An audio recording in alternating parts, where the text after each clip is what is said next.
Okay, good afternoon, folks. Hope everyone is well. So I've been away for a few days. I've been struggling, to be honest with you. So I needed a few days off. I had a hospital appointment yesterday, which I completely forgot about. It was cancelled a week or two ago.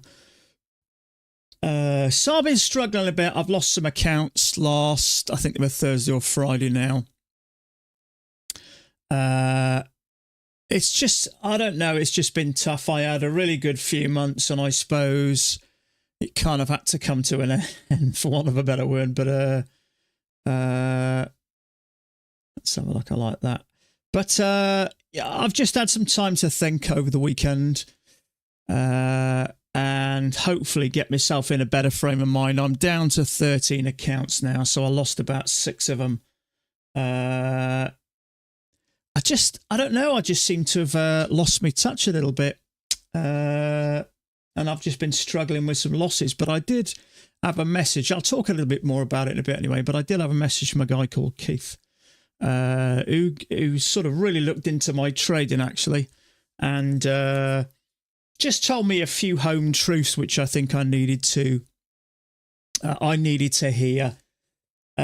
For instance, one of the main issues I have has been moving my stop. I've been doing it something terrible lately, and it needs to stop. It's just, trouble is I'm taking bigger risks, and then when I get into profit, I'm getting out early, and it's just a bad combination I'm getting into.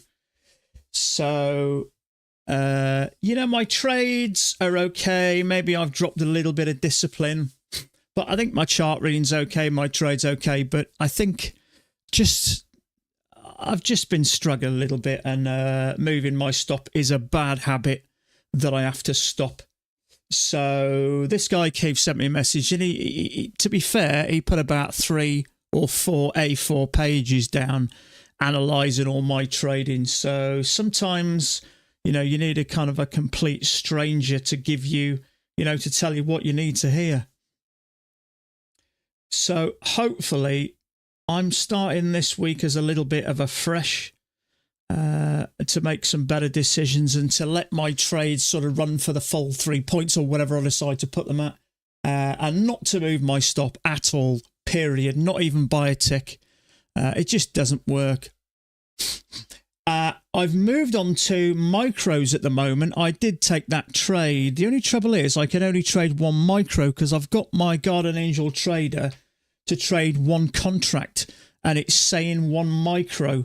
But if that ATR drops a little bit, I will swap back over. But at the moment, it's just too high. I mean, if I take a risk on one contract, it's still $400, which I think is probably a bit much now. If I can get it down to 6 or something like that, but it's just horrendous now. Okay, is the market open? Is it? Yeah, okay, market's open. I've just noticed a lag go up. But I did take that trade. We got a channel up there, second entry long, worked perfectly. Unfortunately, I only was $38 profit per account because I only trade one contract. So one good trade, and I only managed to get a little bit out of it, but there you go.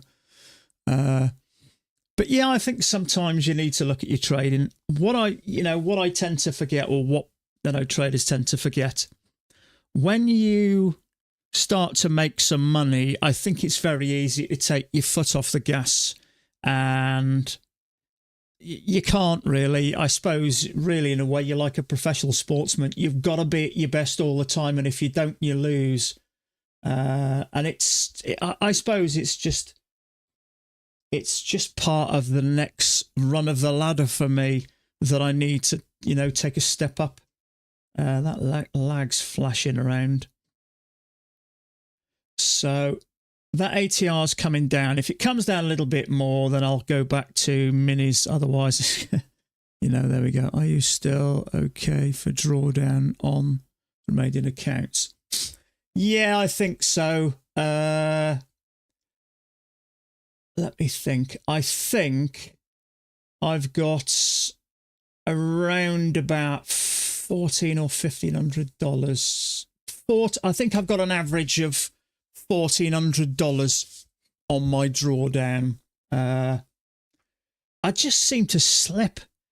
It's unusual, but you know, I suppose it's all part of it, but you need to just brush yourself off and learn. Yeah, there's plenty to make them worth holding on to. I mean, they've not done that much damage. Let me just have a look at this. I'm not sure about this channel, although Dan's got it. He's got that, and he's got that. See, Dan is on minis. That's why his chart looks ever so slightly different. If we can get that ATR into the 6th, I don't mind taking a 3. I don't mind taking a $350 risk if that's the case. But I've actually moved this up as well at the moment to 40 ticks. Now I played around with the sim account earlier just to work out what the best to do, but what I was doing is open up a trade and literally the stop was right there, so I had to just open it up a bit and then maybe put things into place. But while that ATR is higher, I think you've kind of got to I think you've got to go for a little bit more profit. I don't know, what do you guys think? Have you guys kept the same profit, or are you going for a little bit more? Let me just say hello to everyone anyway. Karina, how you doing? John, how you doing? Dara, how you doing? Exponential, Jay, Tony, Brandon. Excellent. We'll be better off trading ES, but trading across into micros. I don't know how I even do that, mate. Let me just go over. The frustrating thing is if I go over to ES, I can trade one contract. As soon as I go over to micros, I can only trade one because it only lets me trade one. Set it in your trade copy. If it gets lower, I will. So, okay, so if I have my trade copy set to micros, let me just check everything opens here. Order submitted. Right, it's only... Right, okay. Okay, so it's only opening one at the moment. Order cancelled. I need it to open all of them. Let me think. Jan, how you doing, buddy? John, have I said hello to you? I don't think I have. I wouldn't trade the MES chart regularly. Yes, using replicator downsides to mic. The only thing you need to do is use sim account as the leader. Okay. Not sure how to do that.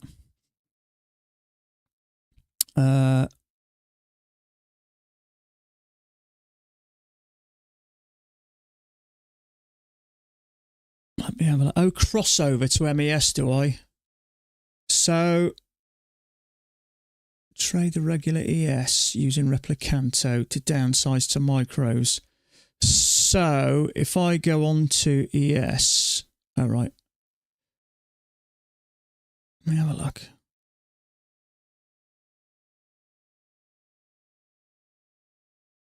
So, have I got to select micros, have I? Let me have a look.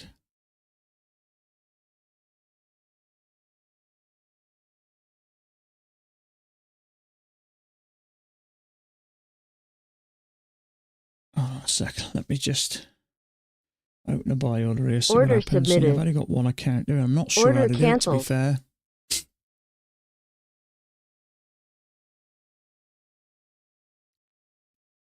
So what have I got to do?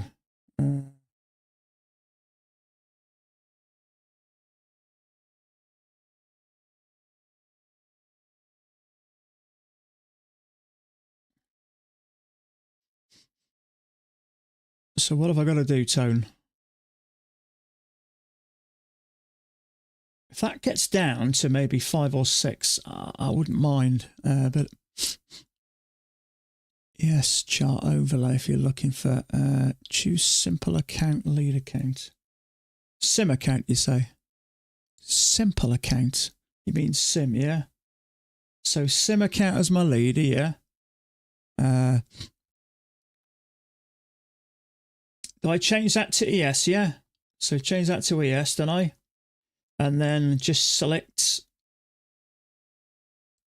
So how do I adjust my amount of micros? So if I want to do 3 micros, how do I do that? I want to do more than one micro, otherwise it's going to make me about $30 a trade, something like that. So that's sim account. So this has to be sim account as well, doesn't it? Yeah, I'm assuming. The main chart, use sim account, enter trades under quantity. There.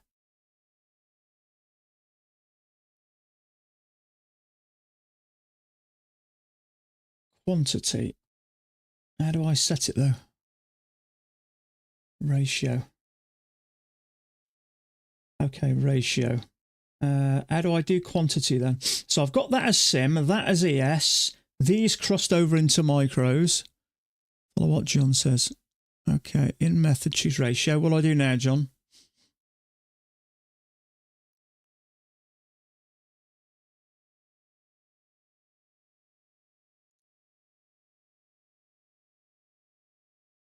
$9.50. I'm just trying to sort of get what everyone else is trading, so they're all kind of looking at the same thing. What do I do now, John?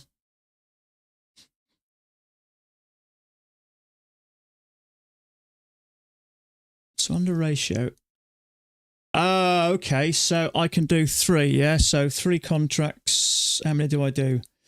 Let's say 8. If I do 5, that will be roughly the equivalent of 4 points, won't it? So if I do, say, 4. So, right, let's go for about 4. 4. 4, 4, 4, 4, 4, 4. Okay.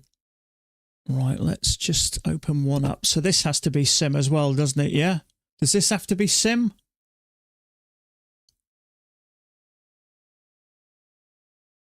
Yes.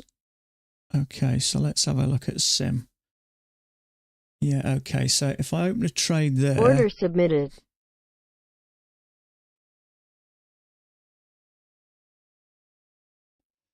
Okay, so 1, 2, 3, 4, 5, 6, 7, 8, 9, 10, 11, 12. And this one, is that right?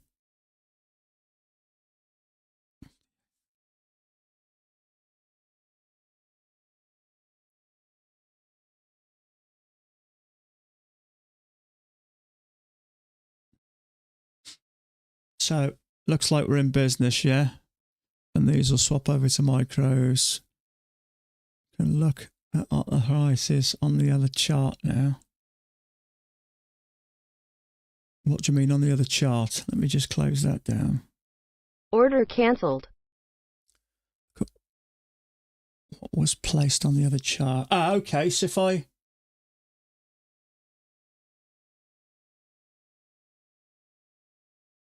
yeah, Brun, I've had a look later, but yeah, I've missed a little bit. I think yesterday, I mean, I've been trading 4.5 years now. I don't have a sin price like that. Change to PA accounts with the order left open. I'm not sure what you mean there. Let's have a look. Yeah, it's down at 8.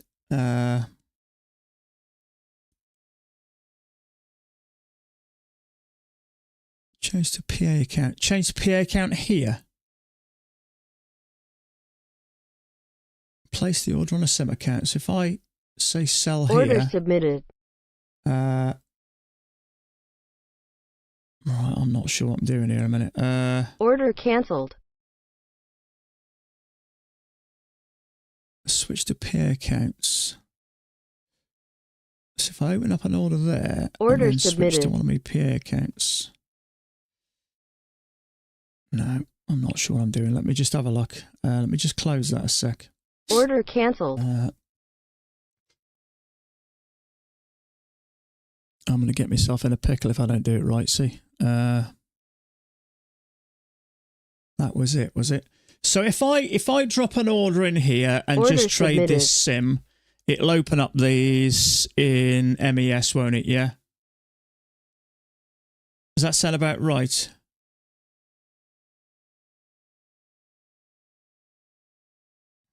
Right, hold on a sec. Let me just close this. Order cancelled. It has to be MES chart for you to see your open trades. Okay. Yeah, see, I've got the MES chart here. Oh,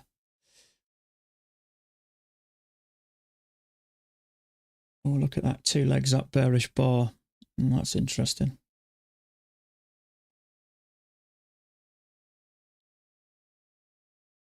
So, right, it'll only show here when I execute it, yeah?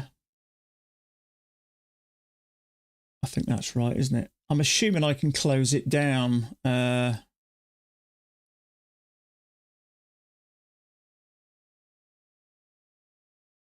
Trouble is, if I press this, if I do the sim order, it'll open trades, won't it? It'll open the micros, and I don't want to open trades, do I? Do you know what I mean?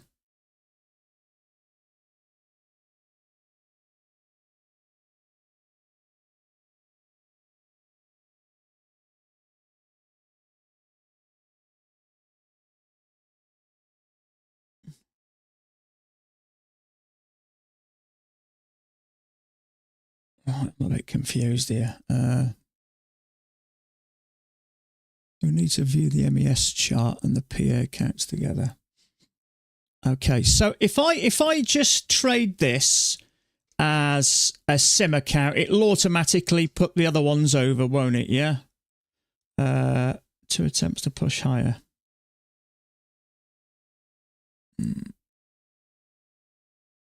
So hopefully, if I open a trade, a position, it should show those, shouldn't it? Place an order. I think I'm not. Oh, no. Look. ATR's climbing, see, isn't it? It will place an order. Order submitted. Right, so the orders are there. You can see those, yeah? So if this triggers now, so will these, won't they, on the micros? Is that correct?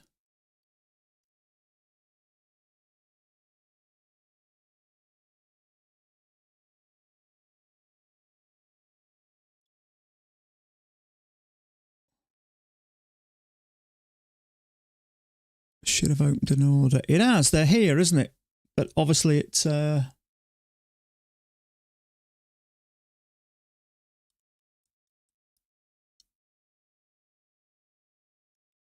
shift to the micros. If I shift to the micros chart, no,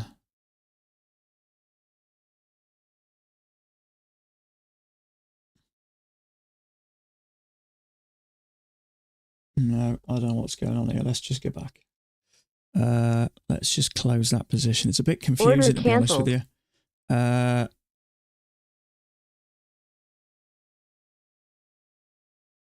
I'll tell you what, do you know what? I'll just switch over. I'll just do one contract. I'll just have to be careful. So let me just get rid of those. I'm just going to trade one contract. And just be careful. Let's have a look. So let's put that to 34. Let's put that to 34.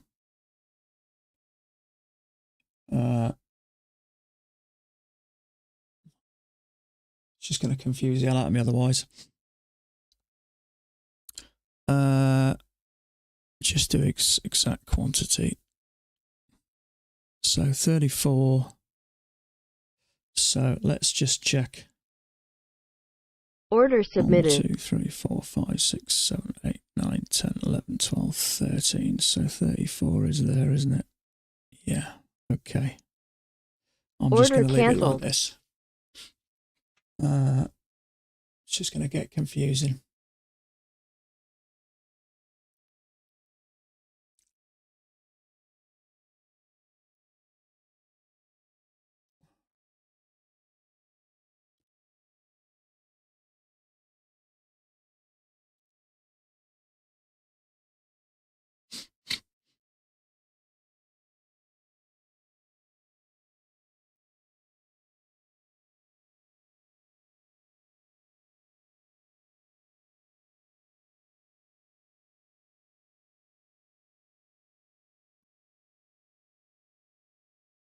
Hmm.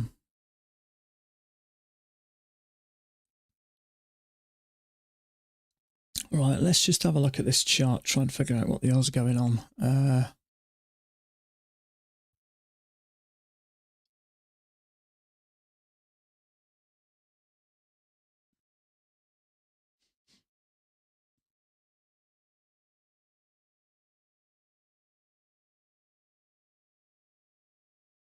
Yeah, I was looking yesterday, and I don't think I've ever seen anything quite like that. I can't ever remember seeing bars like that. It was unbelievable. So, I mean, if you went in, let me have a look, from the top of this bar here, from the top of this bar, it went up before we had a red candle, 121 points. I've never seen that before. I've certainly never seen swings that big before. I don't know what the ATR like, but I'm guessing it was a lot higher than it was now. But it's just, I mean, that's unbelievable, isn't it? Yeah, well, I've never seen anything like that before. I mean, if you know what you're doing, and you, I mean, if you can get in here, leg up, I mean, you can see a leg up, and it kind of is a correction, but I can't see a trade here, to be honest with you. 2 legs back. There's nothing really. It just goes. Once it goes, there's nothing you could do. There's no way in there. There's no way in there. There, and we have that massive big move of 280 points and the rest. That's unbelievable, that is. Yeah, I bet it was. I was in hospital. Well, I say I was in hospital. I fell second entry after 2 legs. Fell second entry short. You're about here, are you? It's hard to know what to do here.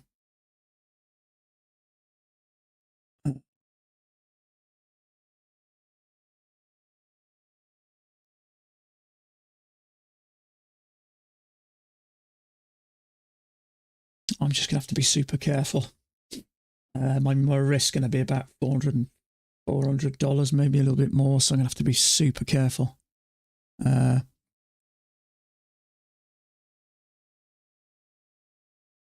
2 attempts to push lower there.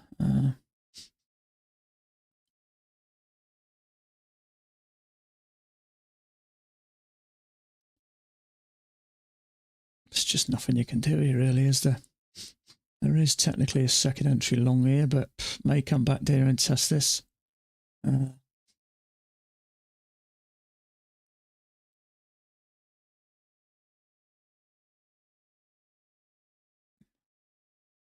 Leg down and a leg down. Trouble is 37 ticks. It's ridiculous.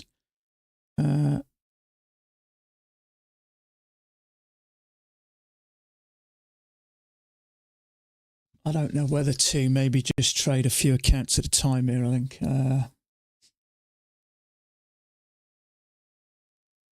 Order submitted. Oh my good grief.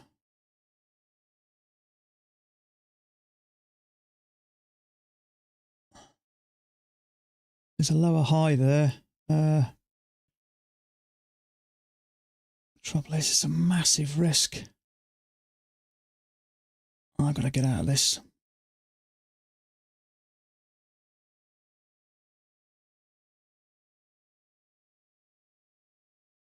I'm getting out of this. Filled. I shouldn't have got in there. That's bloody huge. I'm going to have to change something here.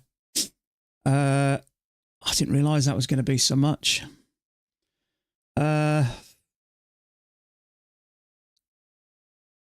it is.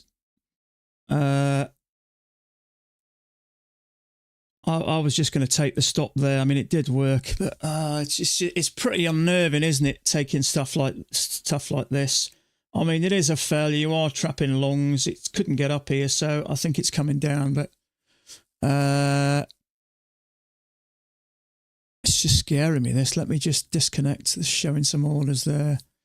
Disconnect and reconnect.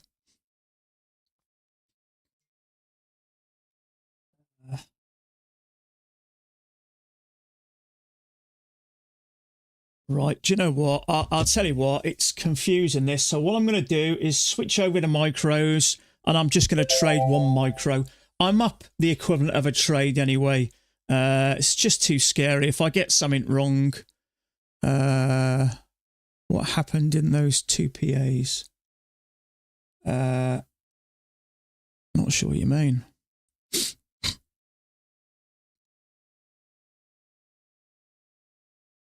Craziest day in his experience ever. Wow. Okay. And we know he's been trading 28 odd years, hasn't he?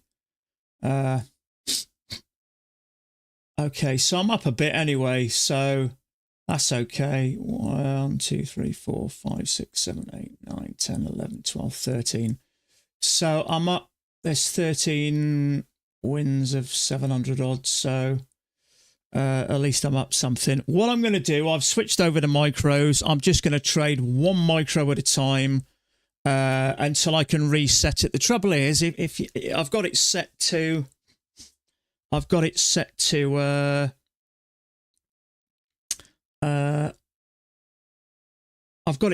one contract for the ES, but it'll only let me do one contract for the MES.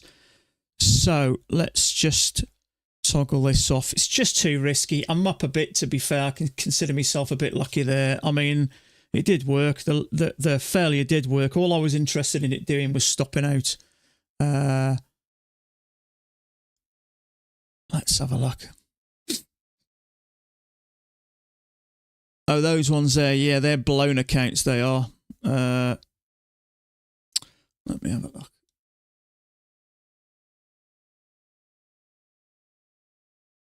Let me have a look. Let me have a look.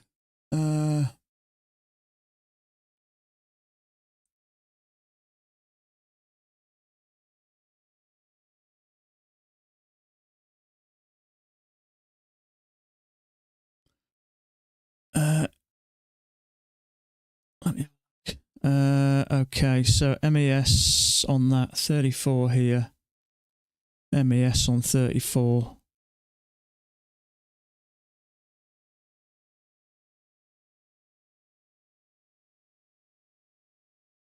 Hold your horses, hold your horses.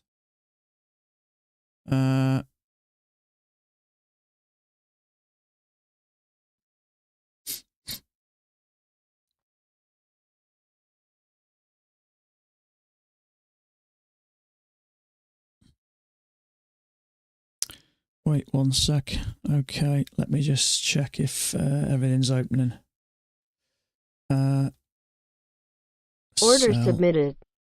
2, 3, 4, 5, 6, 7, 8, 9, 10, 11, 12, 13. Okay, so I'm just going to trade canceled. one micro.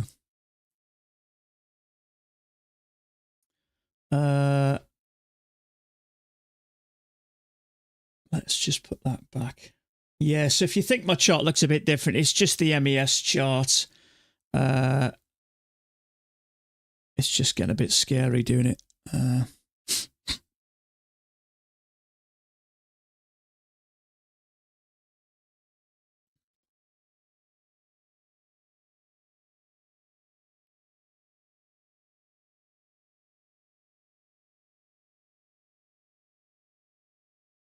What I'm going to have to do is have a play around with that later and find out how to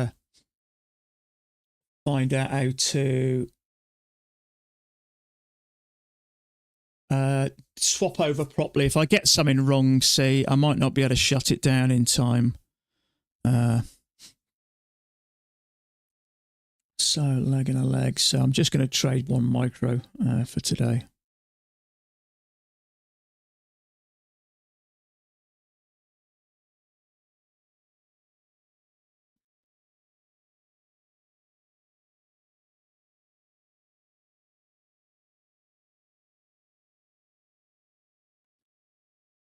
Yeah. Let me have a look at this.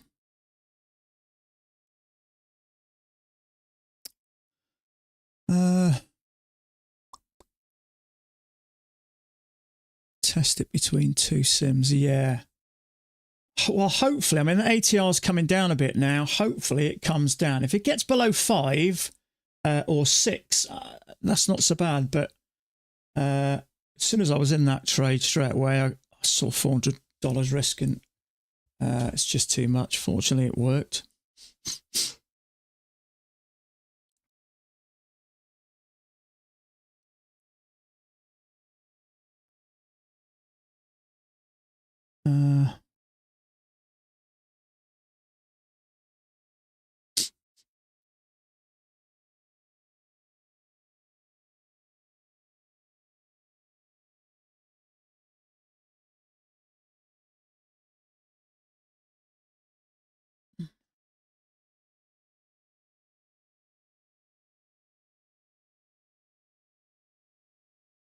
Just trying to see how much these differ. They're not actually as much as you think.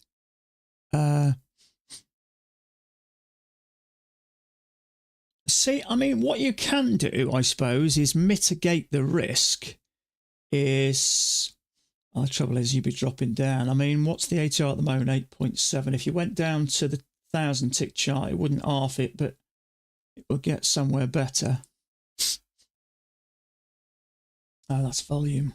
1,000 tick. That's taken it down to 5, so that's better. It is a bit faster moving, I suppose. There's twice the amount of bars.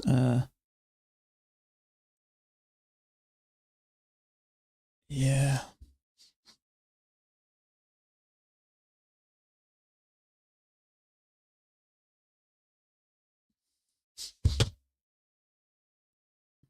It's a shame there's no other way to do it, is it?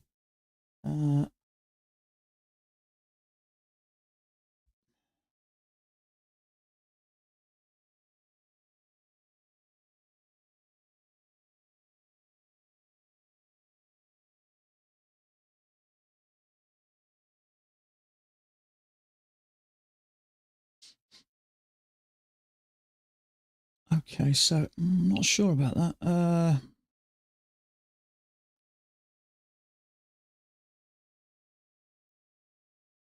You know what? I'm just going to draw that like that, I think. I can't think today.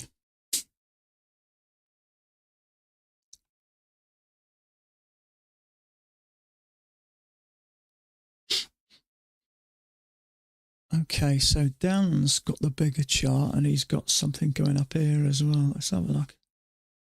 Let's bring it in. He won't mind.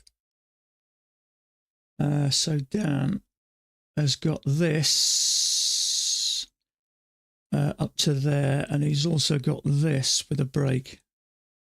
So let's just shove that out of the way. So he's got this. I think it was I originally had it. Yeah. I wasn't sure because it just kind of looks like two legs, doesn't it? And then he's got...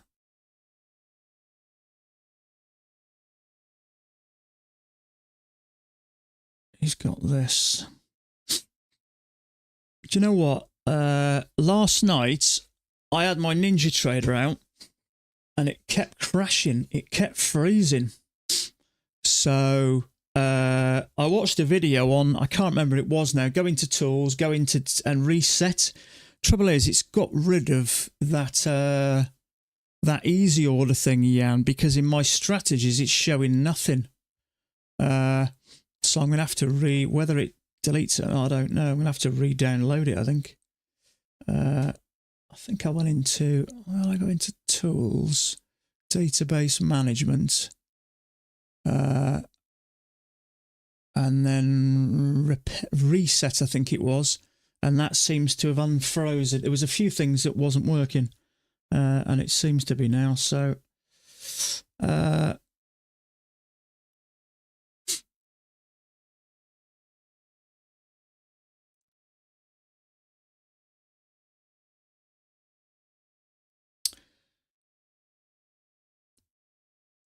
was going haywire. Many of the trades. Okay, that makes sense, then, doesn't it?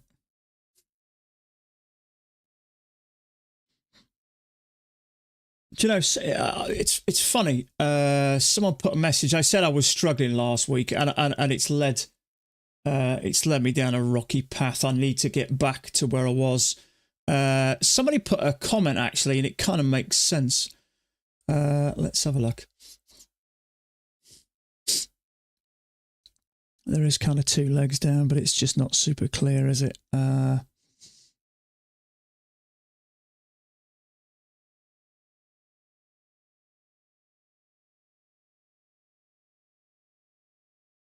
We've had a break, new high, so I'm just going to leave that a minute. Let me have a look.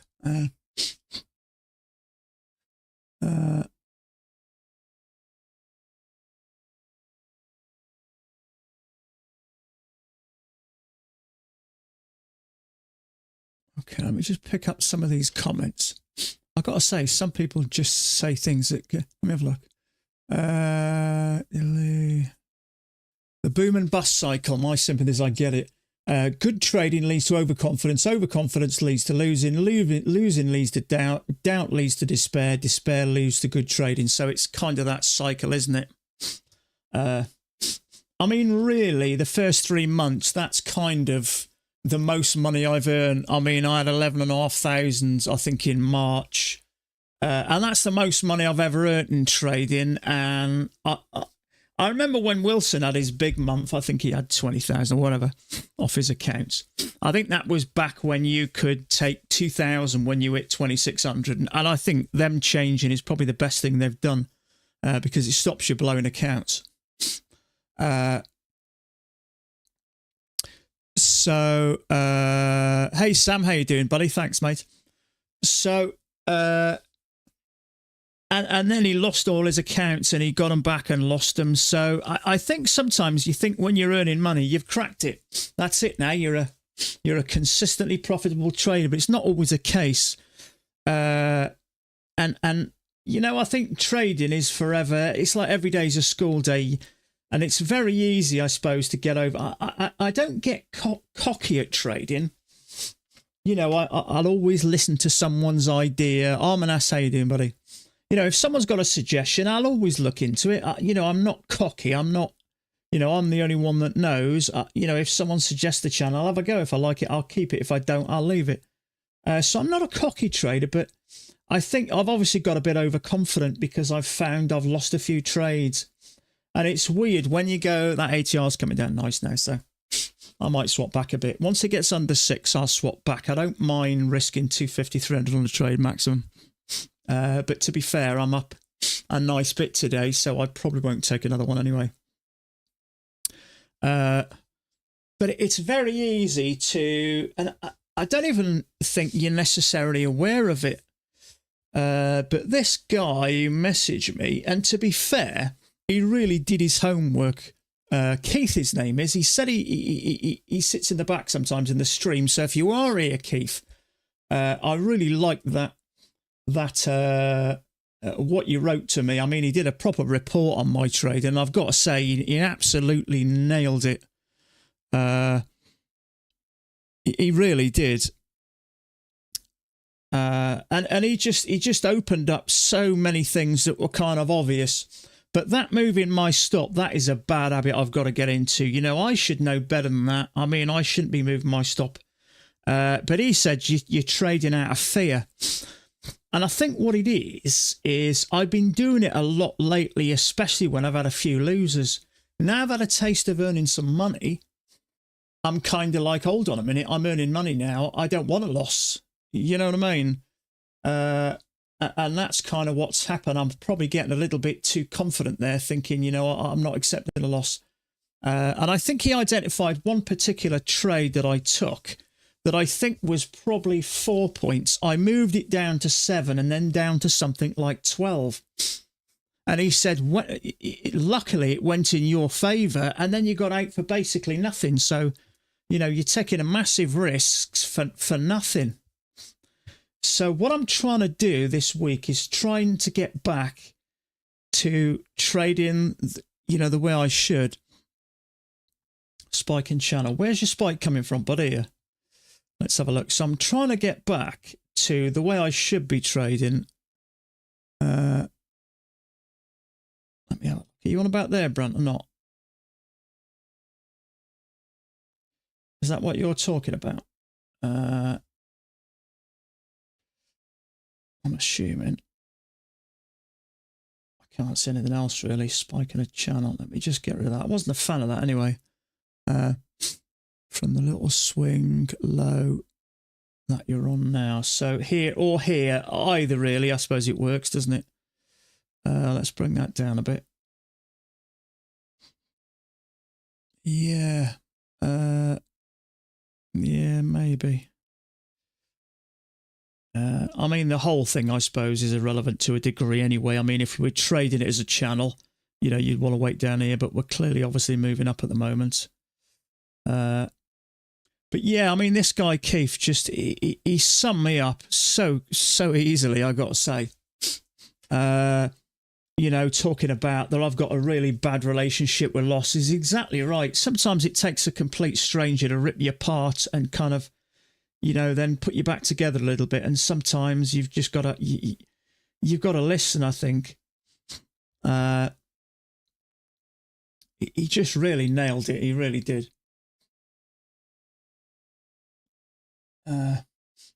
But my acceptance of loss is just is almost non-existent. I just, you know, I've said for a while lately that I don't like taking losses. It affects me.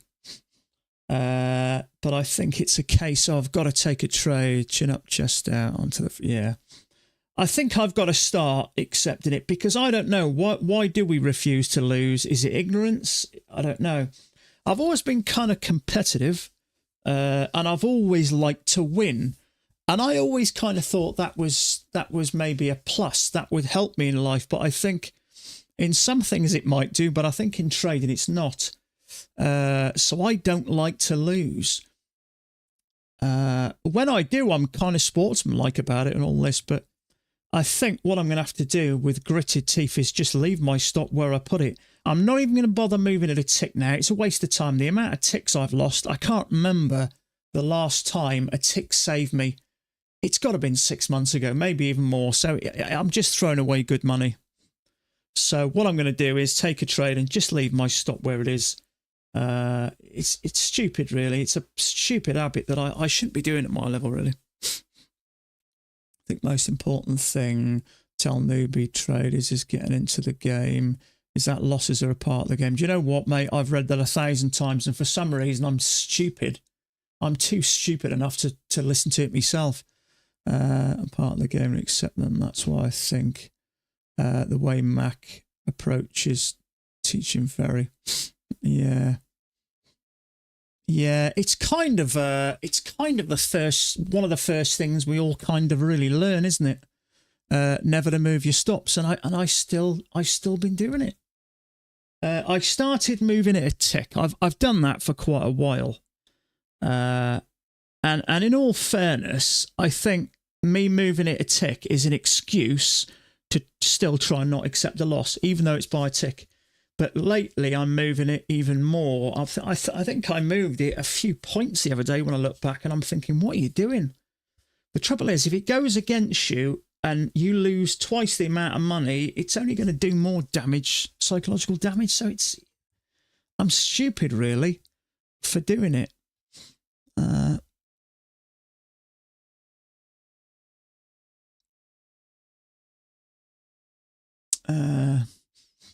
But yeah, I mean, sim trading, absolutely. I mean, I've been trading long enough now to know that I've got enough skills.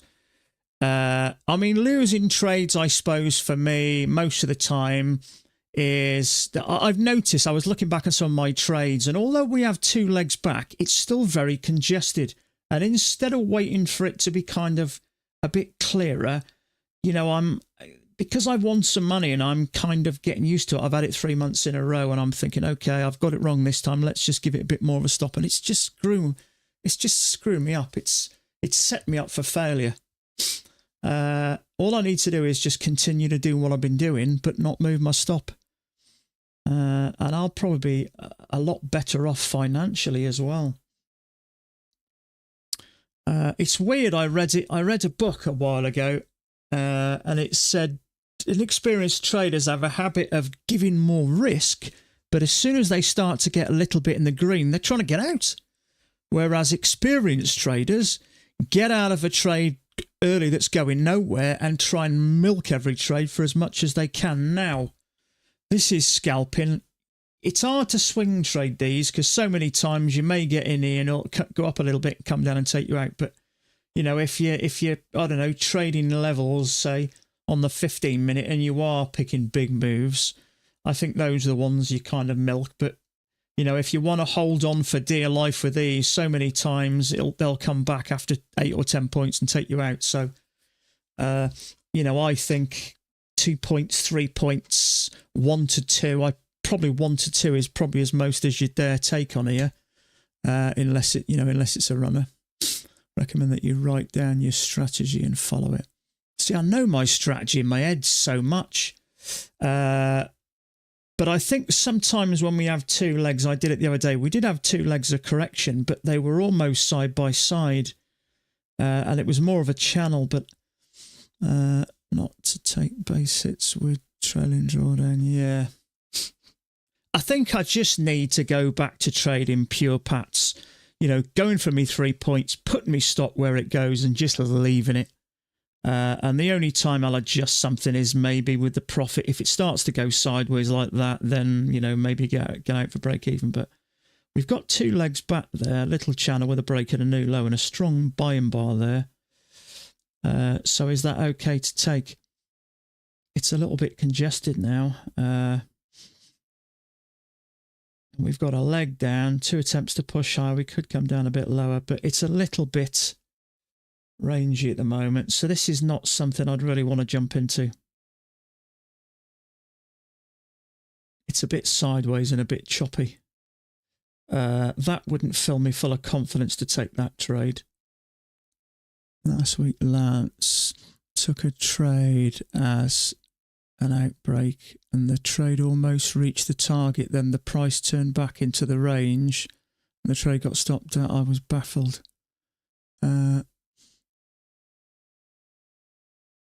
It's an outbreak and then the trade almost reached its target. I did take one, but it missed it by a tick, didn't it? What bit were you baffled with, bud? That I actually let it go to its full capacity? I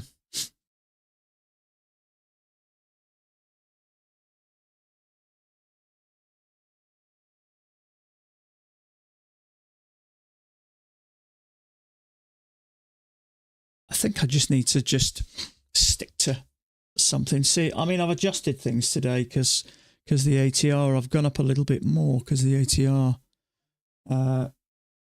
because I opened a trade on a sim and the stop was about almost touching price because obviously with the ATR,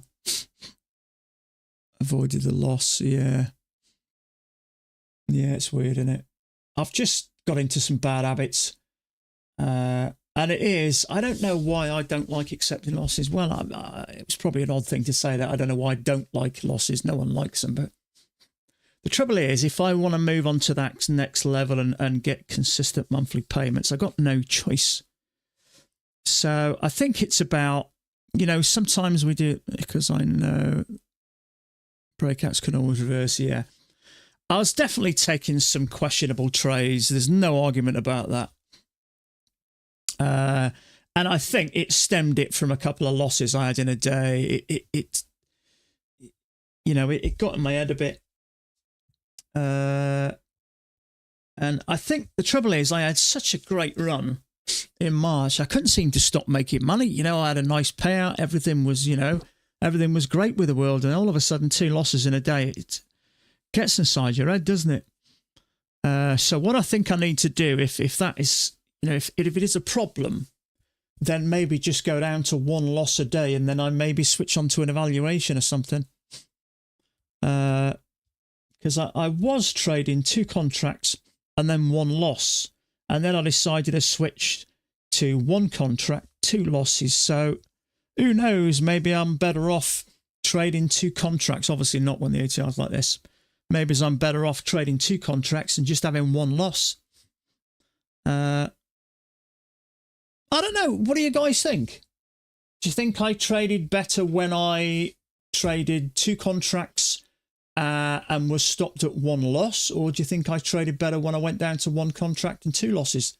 The trouble is, I know from experience, if I take a loss, the chance of me taking another one straight after is quite high. So that would be a vote in the way of maybe only allowing one trade a day. And I think when I was trading two contracts, maybe I was a bit more strict, I think. That would make things worse for you. You are fear-driven at the moment. Yeah. So I don't know, Tony, you think I'm better off? Oh, absolutely, yeah. I think it's because I got a taste of earning some money. But yeah, it's funny enough, that's what that guy Keith said. You're trading on fear. And he's absolutely right. I think everything he said, I thought, man, you are so right. But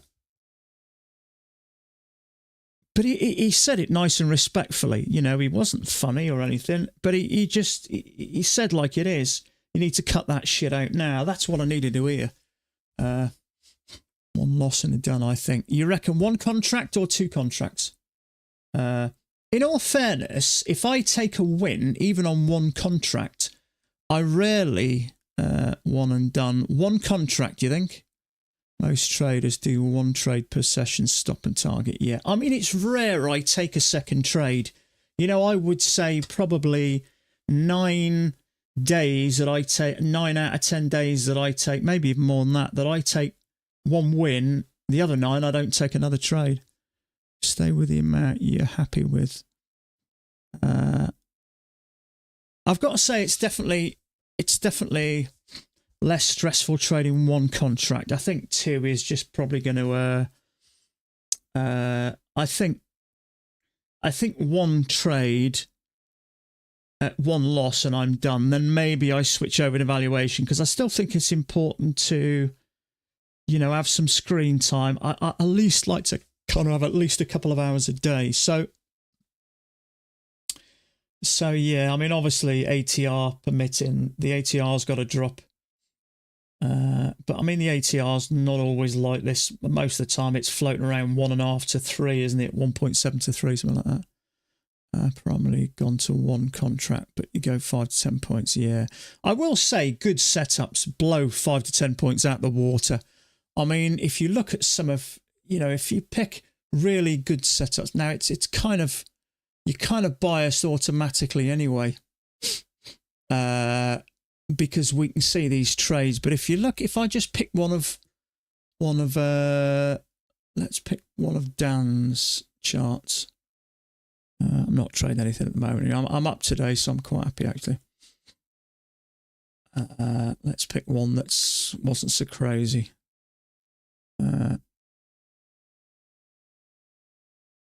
High risk for contract, but I haven't seen many set it. No. The thing is, Bram, when you see a good setup, which we don't often see nowadays, a real classic 2 legs back or something like that, or a, you know, 2 legs and a perfect high or low. You don't know. I can't remember the last time I saw something beautiful, but I've got to say, I can count on one hand how many times I've took a beautiful trade, what I consider an absolute perler, that's lost. They just don't lose. Quality setups, you know, the ones where it's almost like they jump out in front of him, wave. Quality setups just don't seem to fail. Let's just have a quick look at this. I'm just going to make this a bit bigger, if I can. So this is Dan's charts. So let's pick out some, I'd say some kind of, now I remember this, I remember seeing that, but if you look, with the exception of that one, in fact, that made 5 points. That made 5 points because it didn't come back and get it. That made 5 points. That made 5 points. That made 5 points. Every single trade there made 5 points. So if you can get a good setup, I'm going to start paying attention to these because I've always avoided these. Let me just make this a bit bigger. He takes these a lot, Dan does. We get a channel, a break, new high, so we get 2 legs, and often I see him ride those back to the EMA. They're not trades I tend to take, but he takes a lot of them. He took another one there. Channel break, new high, ride it back. And kind of it's like 2 legs up. He takes those a lot. Where we get that tight channel with a small break, and then he rides them back to the EMA. But if you look at these, I mean, there's 5 points there. These clearly made 5. I don't know what the ATR was like on this. That was April 1st. It probably wasn't as bad. You know, but I think that's probably why it still amazes me that he goes for 6 ticks when clearly every one of those goes for, you know, 4 or 5 times that. But you know, you know, it's not for everybody. Mark is absolutely wrong. 0 reasons for micro scalps. Yeah. In fact, you know what? I've just seen a second entry long here. Let's have a look. I'm not zoomed in here. That worked kind of nice, actually. Is it a bit congested? Maybe, but it's working exactly off where you want to do it. So that went up 5.5 points. It's clearly 2 legs back. Lower high back to the EMA push up. That's the MES then.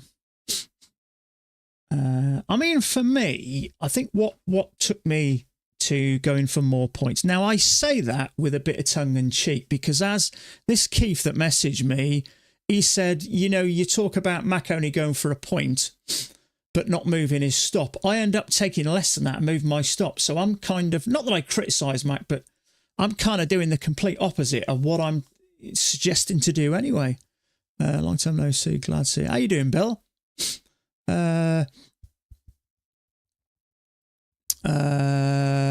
Baston, yeah, second entry long, yeah. I wasn't zoomed in at the time. I was kind of talking at the time. I should be paying attention, really, shouldn't I? I'm a bit wary about here, but it did look better on that other chart. We had the doji there, see, so it's that kind of a triple test there, or what? Leg and a leg. Kind of is, isn't it? But I mean, the bar's massive. I mean, I'm only trading a micro anyway, so it's pretty irrelevant anyway. But to be honest with you, I'm up around about $170 on each of my accounts, so I'm quite happy not taking anything else. Second entry long, came back close within the range. Wasn't so much fantastic here, but on the ES chart, it did look much clearer.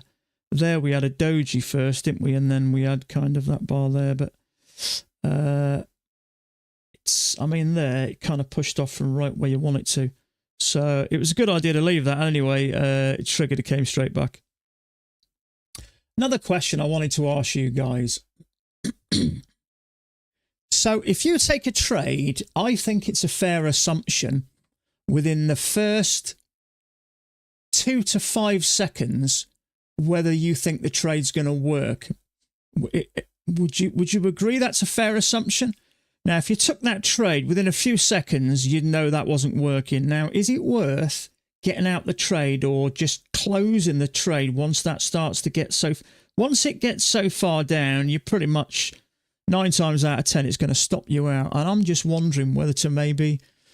You know, I was reading a little bit Tom Hoggard a couple of days ago, and experienced traders, when a trade starts to go against them, they tend to get out of them, whereas inexperienced traders tend to give it more space. So I'm just wondering if I get into a scenario like that starts to come back straight away, whether to just close the trade and save myself some. And granted, the odd time it may come down and go back up, but most of the time, if you get into a trade within the first few seconds, you've got a fair idea whether it's not going to work. If you don't get that initial push towards my take profit, I start to worry. I try to do what Max says, don't monkey with your trades, so I'll walk away for now, yeah. But, yeah. See, Mac will say don't monkey with your trades. Probably because most of Macs...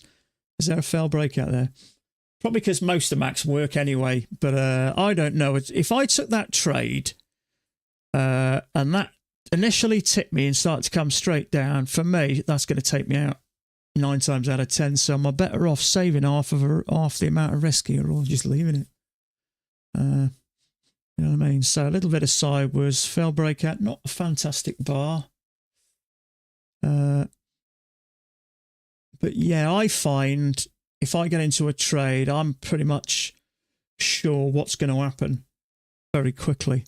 And obviously, if you've made a mistake like that, as soon as that goes up and starts to come straight down, you know where it's going, don't you?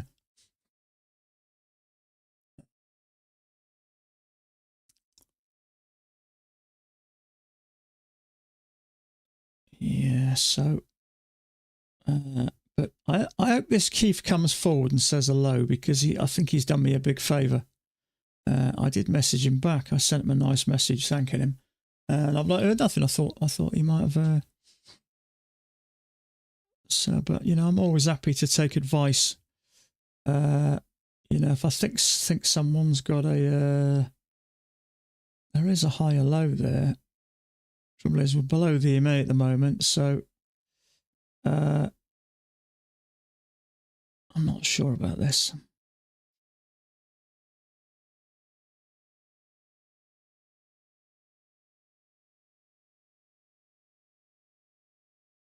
So that looks to me like it's going to work now. So if that was going to stop me out, I think it'd trigger and start to work down. I mean, it could be wrong. It could come down. But for me, that's probably going to work. Yeah, it has. So I think you got a fair idea. It is bouncing off that midline. The trouble is, this channel is a bit, actually, it is working along that midline. So maybe that's an idea. It is a failed breakout of here. So waiting for the failure. Yes, we've got a bullish bar there. A lot of the times it'll trigger and stop that out if it's going to, but we have got, say, maybe once, twice. So maybe it's a triple test followed by a higher low. So it clearly worked for, I don't know, however many points you're going to go for. I think one of the things that told me that may work is we've kind of bounced along the midline. We've bounced along the midline there. And it is, the midline's working okay. Yeah, was all right. No, I haven't had the operation. I've just got a... I did karate for about 17 years and I broke a toe and dislocated it in one go. It was a right mess. In fact, I'll show you. I got a photo of it when I did it. I dislocated it and broke it. And it's just never quite healed right. So I've just... it's like a pre-op. You know, they take your blood pressure and all them bits and pieces. Let's see if I can find it.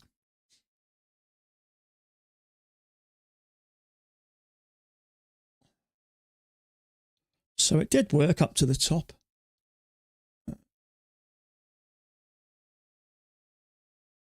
Oof.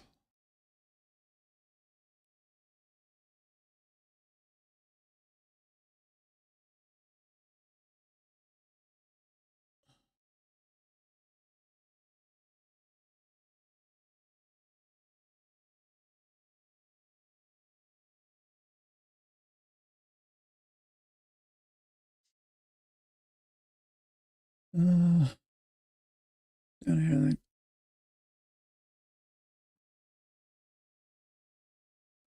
Yeah, I completely forgot all about it. It was supposed to have been about a week and a half ago, but it got cancelled.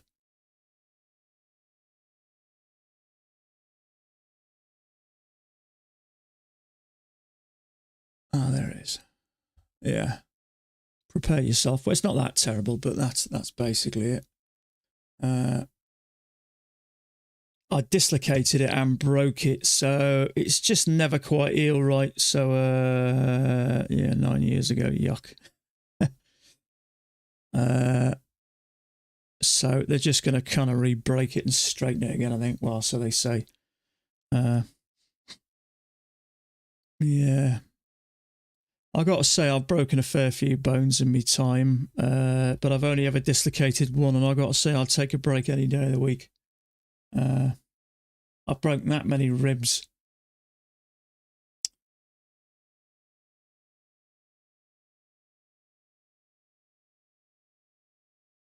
I actually, back in my younger days, I was into my motorbikes, and I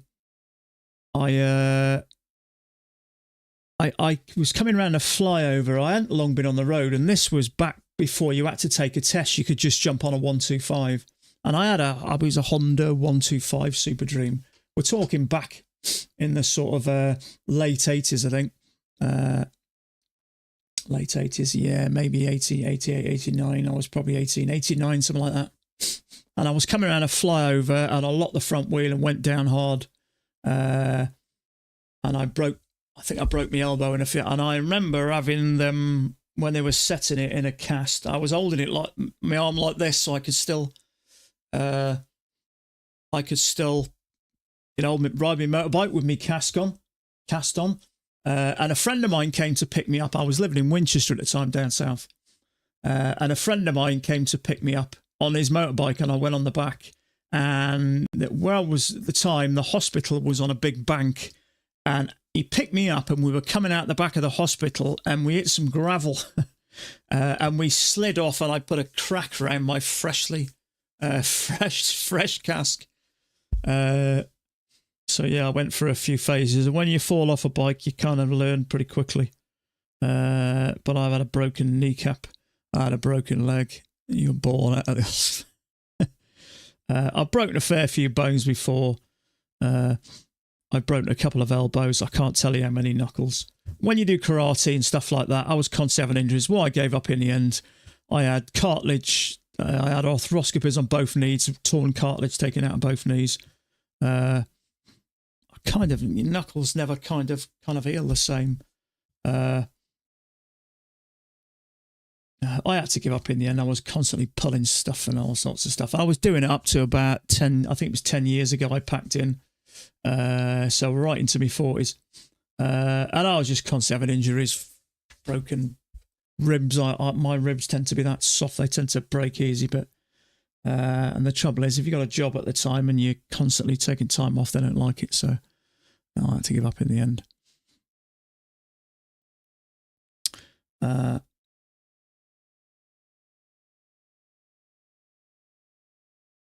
So little micro with a break and a new low. So we are just going sideways at the moment.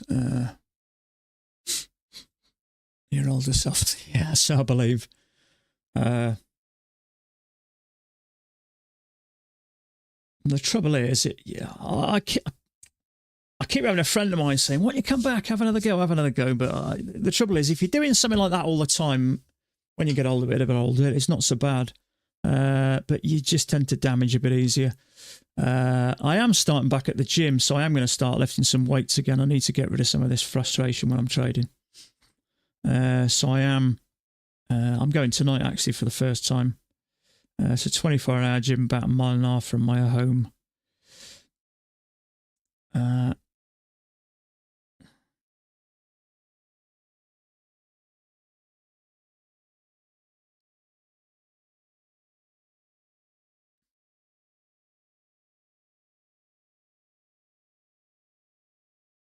But yeah, that toe was super painful, I got to say. I'd take a broken bone any day. Dislocation. Especially when they put it back as well. Or that I didn't like that much.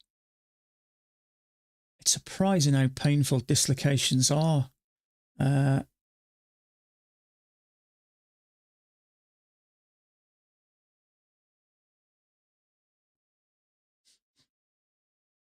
ATR started to come down. It was around the 6s. It's gone back up again.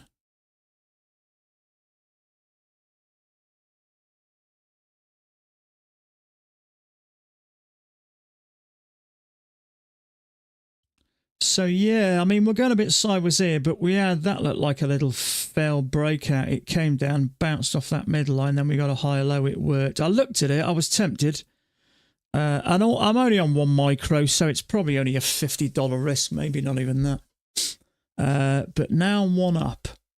And I got a bit lucky. Well, I say lucky. The trade did work, actually. But as soon as I got into it and I saw the risk, I just wanted out.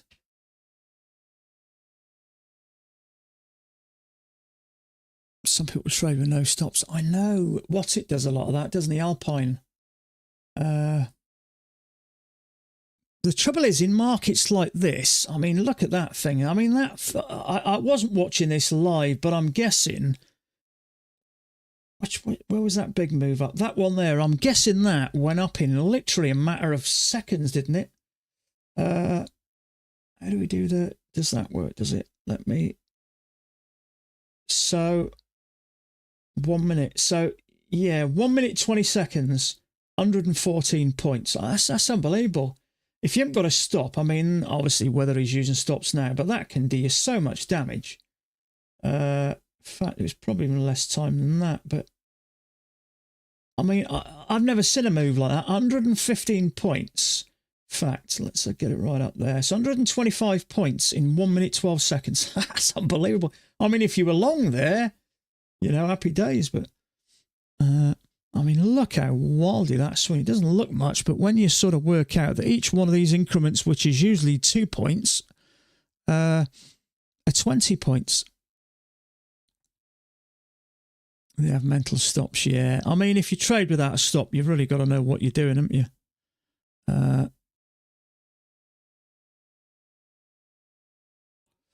You've really got to know what you're doing.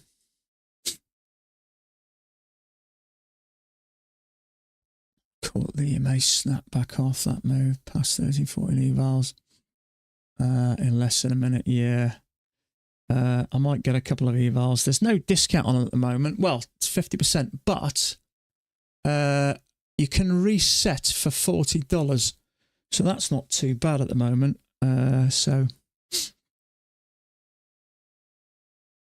you can handle these moves with a very small position size.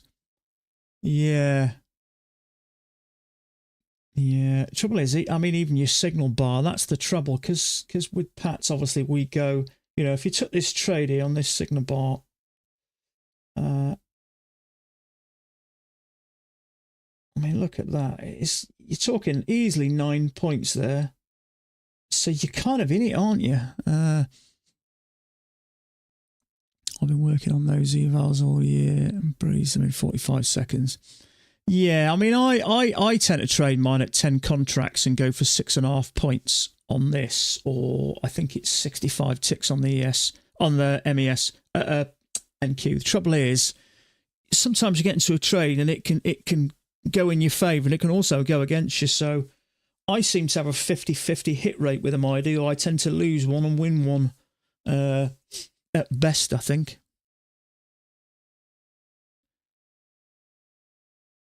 So there is a second entry long there.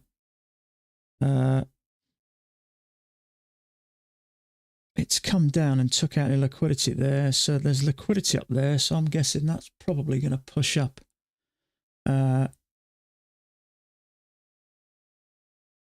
Certainly to there, I'd say. I'm not really bothered about taking a trade at the moment, to be honest with you. I'm quite comfortably up at the moment. So if I was going to take that, that's kind of where I'd be thinking about. So what's that? Kind of 4 3/4, 4.5. I'll be surprised if it doesn't do that. Stop that out. Which would it is a second entry long or a hidden, whatever you want to call it, but you'd expect it to stop out that one. Yeah, it has done. So that clearly worked for 4.5, 4 3/4 points. You saying what the guy Keith's advice was? Okay, so he didn't say his name. He just said his name was Keith. Well, he didn't say anything else. And he says first of all, he said, I'm a fan of yours. You know, I've been watching the channel. I think you're a nice guy, so on.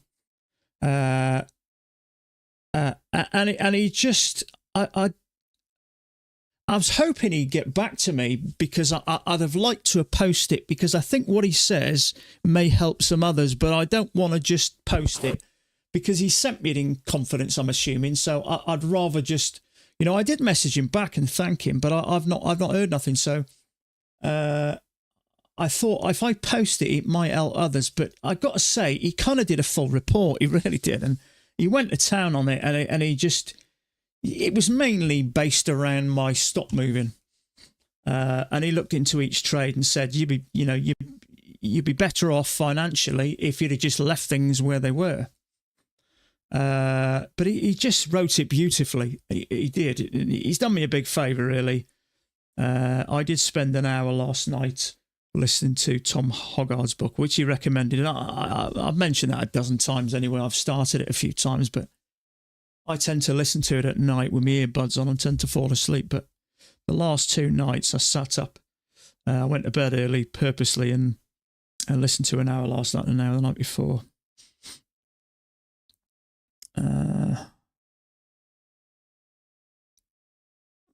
Let where it was, he says, good advice. Yeah, I mean, I don't know. It's just not willing to accept losses. I don't know where it's really come from. Maybe I started doing it for a tick and it's, you know, sometimes you get into these habits and they just kind of grow and grow, don't they? But it made so much sense. Sometimes it takes a complete stranger, but he said it really nicely and respectfully. So I'm hoping he'll maybe say something back. So we've got a leg down there, 2 attempts to push higher. I expect this to probably break here because we've come off the highs here and we couldn't get any higher there. So I'm guessing that looks like a bit of a correction. And my guess is we're going to break this channel down here, I would say. But, you know, sometimes people just, they say the right thing and it just makes you think. And I did I've had to do some soul searching.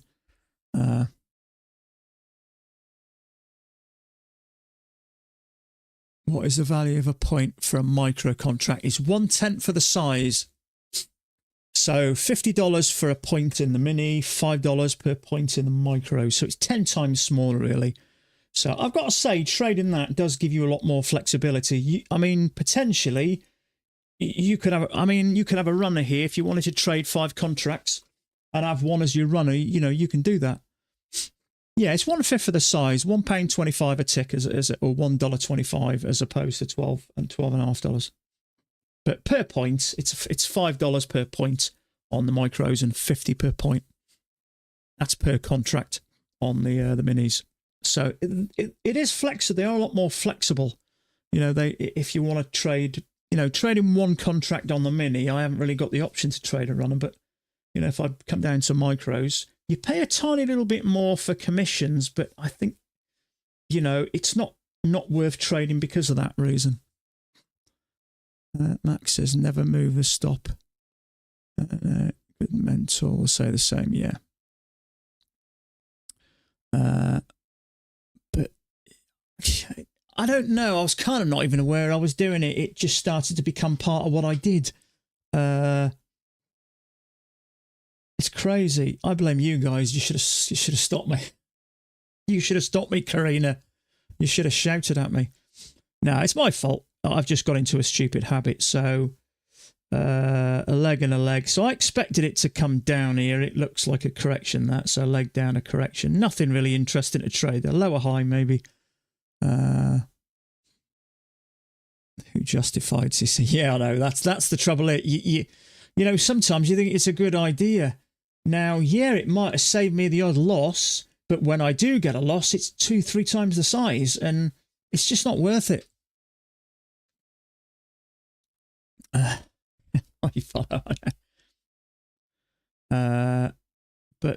you know, that was the biggest thing that this guy. But he looked into my trades, and he picked an individual trade and said, "You took a trade there." And I think that the risk was $250, and then you moved it down to a $400 risk, and then down to a $600 risk, and then finally it started to go in my favour. And he went, "You just got straight out of it for nothing." So you took all that risk and ended up doing nothing with it. But the guy's done me a big favour. He's just started to get me to start to think a little bit more sensibly and think about what I'm doing. But it's very easy. Sometimes you start, you know, I'm not what I would consider a big-headed person. I don't think I'm better than anybody else. I don't think I know better. But I was clearly getting a bit overconfident, thinking I'm earning money now. I can take riskier trades, and I think that's kind of what happened. So the trouble is with trading, maybe not like a lot of other jobs, you've always got to be on your game. And I suppose, like Max says, it's like a professional sportsman. You take your foot off the pedal, you start losing matches, don't you? And when you are trading up against, you know, very skilled people. So you've got to be pretty savvy all the time, really, and you've really got to wait for your setups. There is 2 legs down there. You know, that may interest you. It did work for a bit, but it is a channel with a break and a new low. I left it. I'm not super bothered about taking another trade. I'm comfortably up today. And I'm quite happy just having a chat about, you know, what this guy said and how I'm going to make some adjustments. I just want that ATR to start coming down into more of a manageable. Because at the moment, if you look here, I've got 40 ticks up, stop and profit, because I wasn't sure what to do. I wanted to give myself enough space, because as soon as I opened my normal stop, 12 ticks, it was nothing.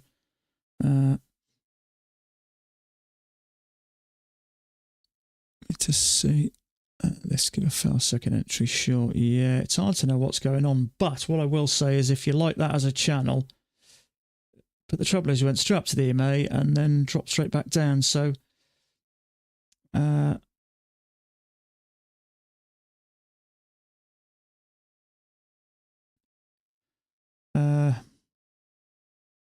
I mean, it's going sideways, so that's better than coming straight down, but I'm just not sure. It's hard to say. It just doesn't strike me as a lot of buy in there. Certainly not enough to take that up. I wouldn't want to be in this trade now, put it that way. I'll be very concerned. Although it is off that key entry point, sometimes it's just not enough. But it is holding at the moment, so maybe it can be adjusted around it a bit. Yeah, it's come straight down. So I wouldn't want to take that anyway at the moment.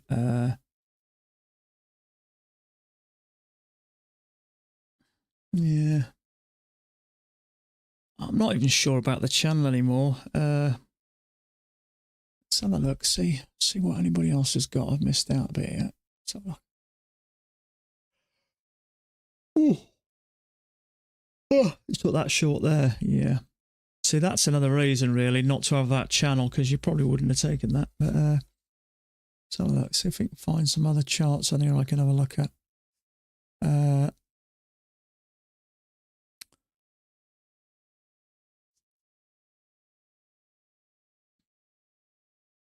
Let's have a look at Thomas Wade, see what he's got at the moment. I'll tell you what, let's have a look at the 10,000 tick chart, see if that gives us any light. Sometimes that's a bit clear, isn't it? I'm not sure whether it is though. So if we go from here, so I mean, it's a possibility, that, isn't it? It's a possibility. We've gone from this very first swing low, touch, maybe a bounce there. So that's a possibility. Midline, not so bad. So maybe it is, or maybe there's, you know, something like that. I don't know. Let's see if this is a bounce.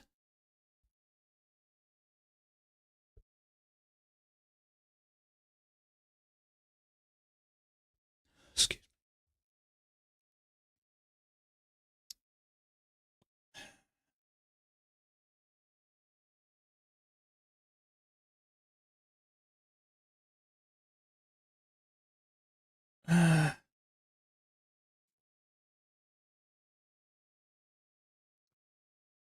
Reaching support from the uptrend. There's one starting. I will consider a fail second entry short. That's Thomas Wade. Obviously nothing here. I'm just going to remove this a minute.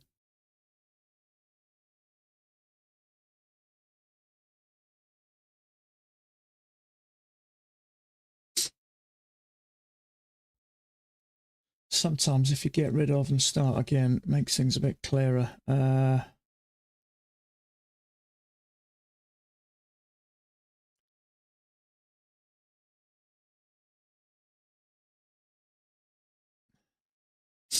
So channel with a break, 2 pushes to a new high. That was the high. Then we tried a couple of times to push high and then dropped. We tried a couple of more times and then dropped.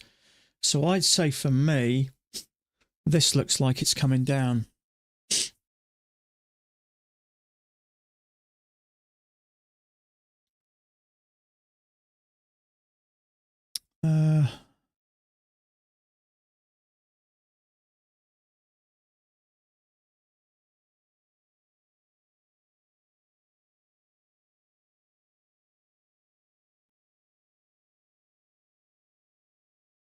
So maybe a spike in channel. It's a bit hard to know, really.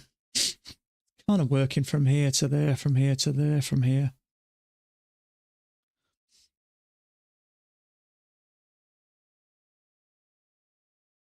Maybe something larger, possibly. I don't know. Excuse me a sec. I'm just going to just blow my nose a second.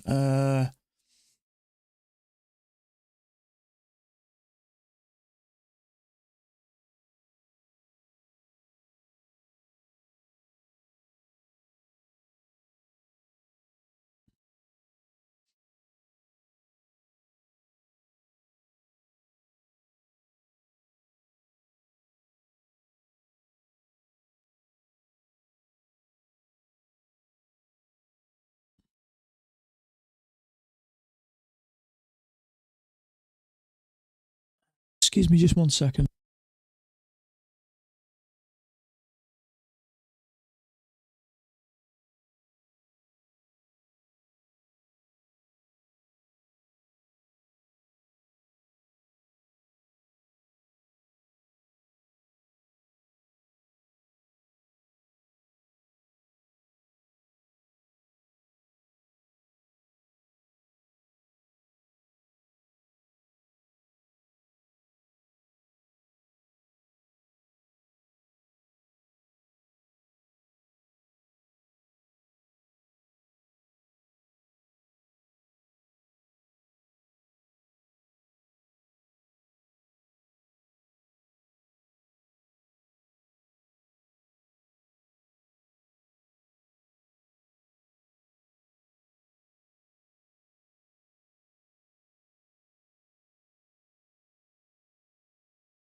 Okay, sorry about that.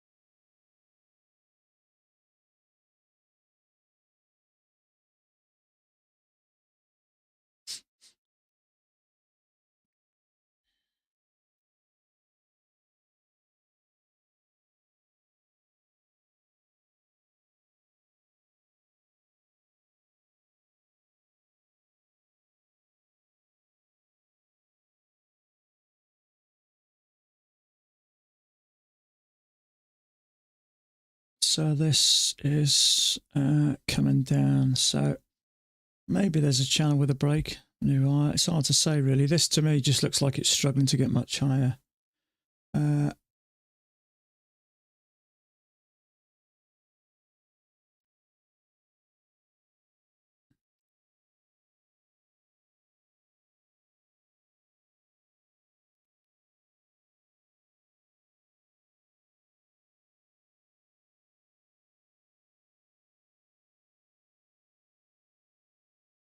So we've cleared that high, haven't we?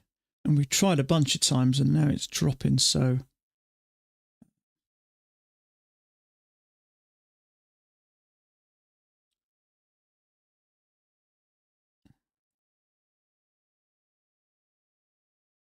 if that, it does work there. It might do actually. Actually, it doesn't look too bad.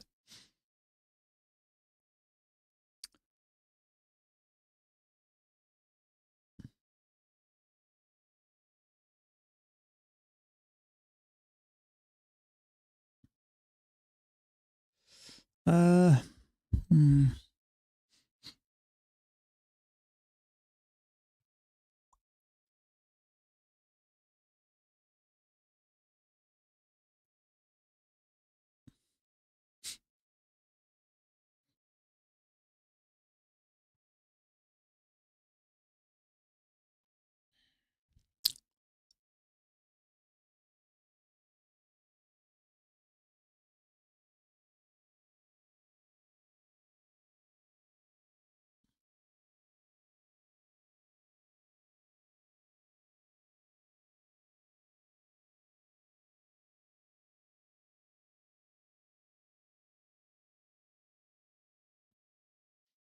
Hmm.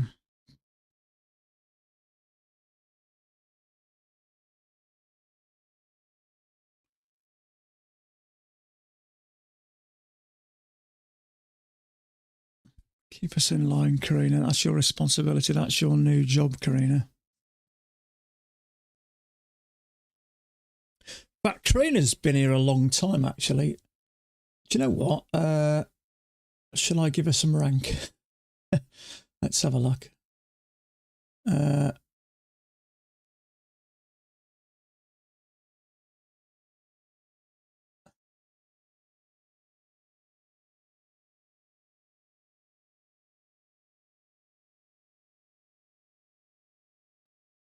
There you go, Karina. You're now a moderator. I've never had a moderator on here before.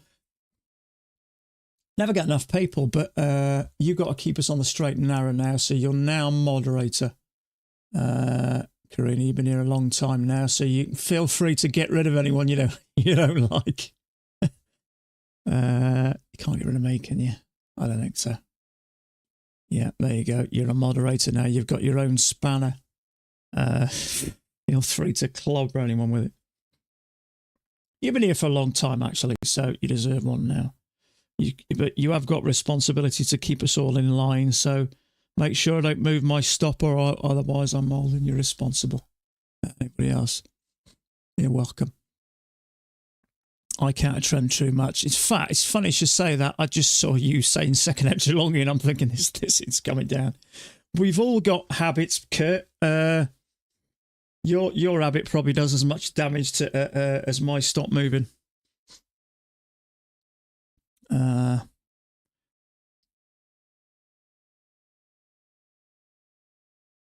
Yeah, we all have habits, don't we? The way I see it is we, as a retail trader, you kind of start in really with kind of one eye closed and one hand tied behind your back. Whereas if you get taken on by some sort of investment company, they teach you to trade. So one, you get a wage, I'm assuming.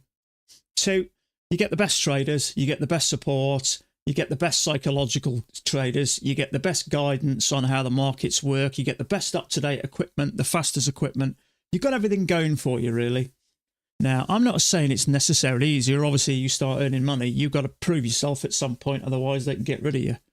But you kind of have the best of the best rooting for you, whereas a retail trader, we've got to source half our knowledge ourselves, really. We pick things up from other trainers like Mac and people like that. But there's only so much you can take from Mac. He doesn't give us psychological support. He doesn't sit down and talk to us individually.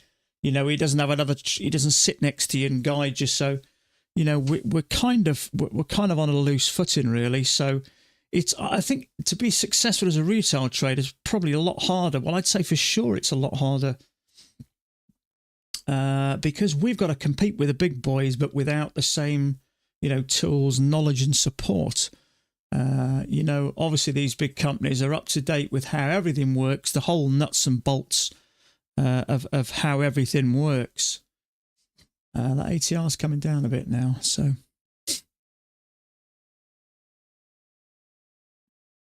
Yeah, I mean, I've got to say, counter trend trading really is one thing I don't generally do. So I have got some good points, but stop moving really is just as devastated, and that's something I certainly do.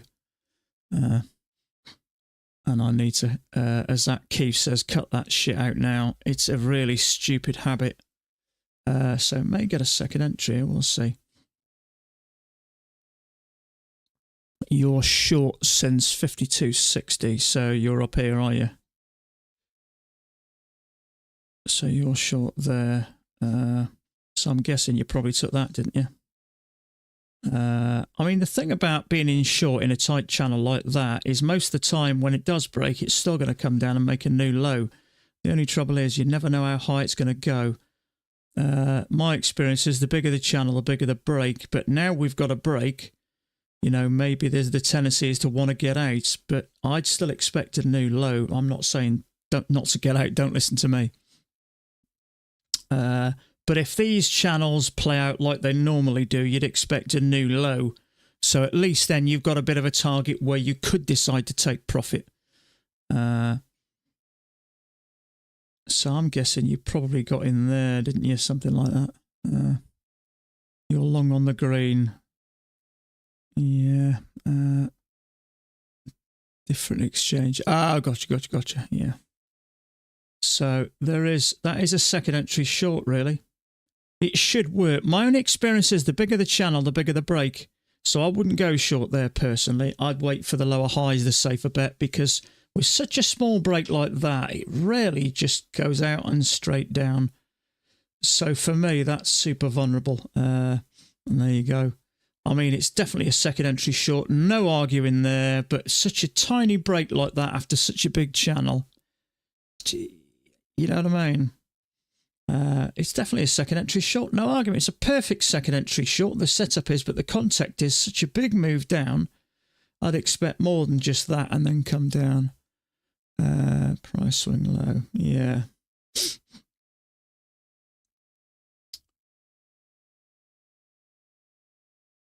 So I fully expect it to come down, but not with just such a small break. I'd expect it to do a little bit more, but it is frustrating, isn't it? You're going to get, I guarantee there'll be patch traders taking that. Maybe not as experienced ones, but yeah, how can you argue that's a second entry short? We pushed above the EMA and dropped and closed on its low. You took the better one. That one there, I still wouldn't take that personally. I'm just, yeah, well, I mean, it isn't a fantastic setup really anyway, is it? There's the second entry short really, isn't it? Yeah, I'm not profitable, yeah. The trouble is, see, my experience is, and I mentioned it 1,000 times, I just talk about what I see. The bigger the channel down, the bigger the break. So I'd expect something like that. You know, somewhere along those lines to give a rough, you know, sometimes if it's super bearish, it will just come down. But, you know, I expect a little bit more than just that and then straight down. If we do that, usually it's a wider channel. So I'd expect somewhere along those lines. I don't know. There's also probably a little channel there anyway. So I still think we'll make a new low, but I am kind of expecting something like that.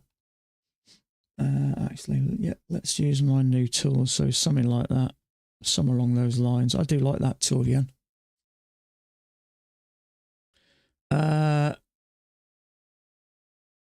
Trouble is now it's congested.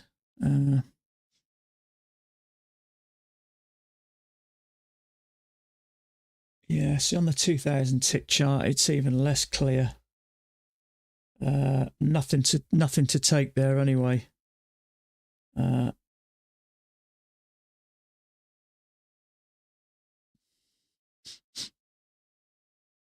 in this lower high, that one there, are you? Trouble is, it's a bit sideways, isn't it?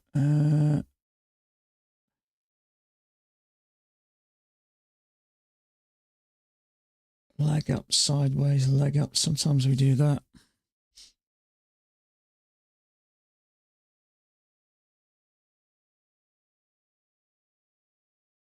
Trying to. See, once I've taken a trade, I'm quite happy. But it's getting a little bit sideways, so you just don't know.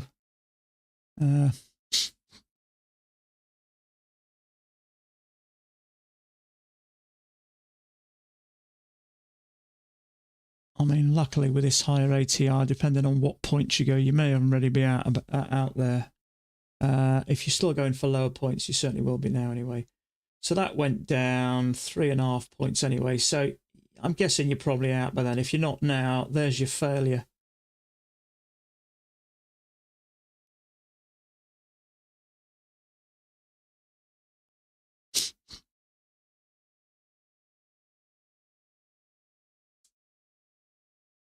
Trouble is, we're nearly at the lows now. The kind of move's already been made really, isn't it? It's probably going to come down some more, I think, break these lows. Trouble is, there's just nothing left, really.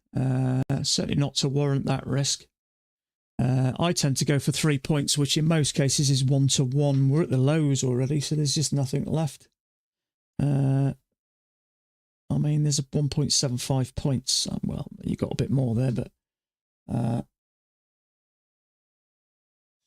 it's just, it's more or less gone, isn't it? I mean, to be fair, if you got in there for whatever point, see, I'm going for a few more points there. I might not have made that, but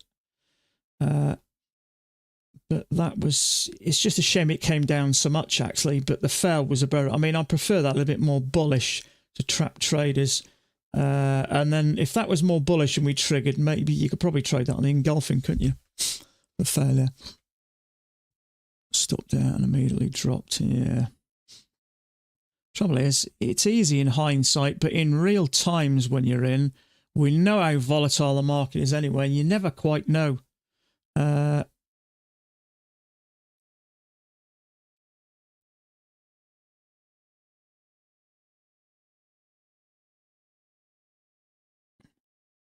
So it went up. It did go a bit sideways. I was worried a little bit there, but depending on what you took, you probably got even out there. But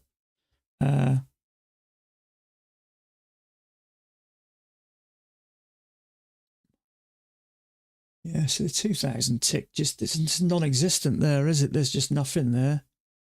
And on the MES, it's super clear. That's just a little bit messy.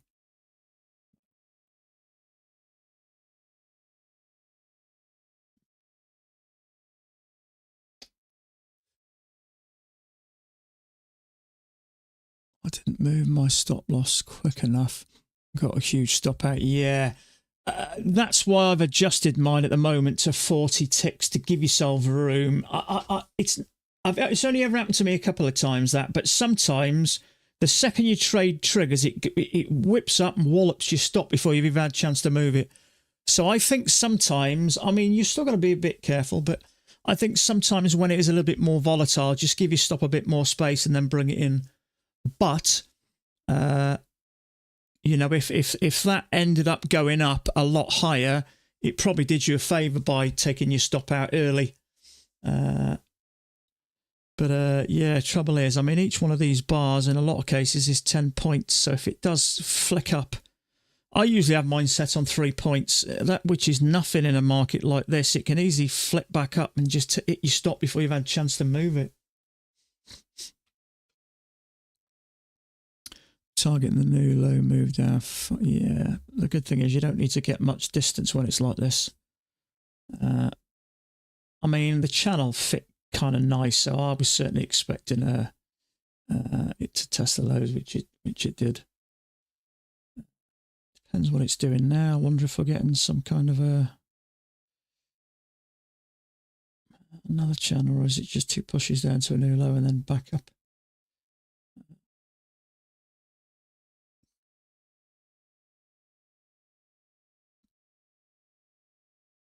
He took that one there, did he? He took that one.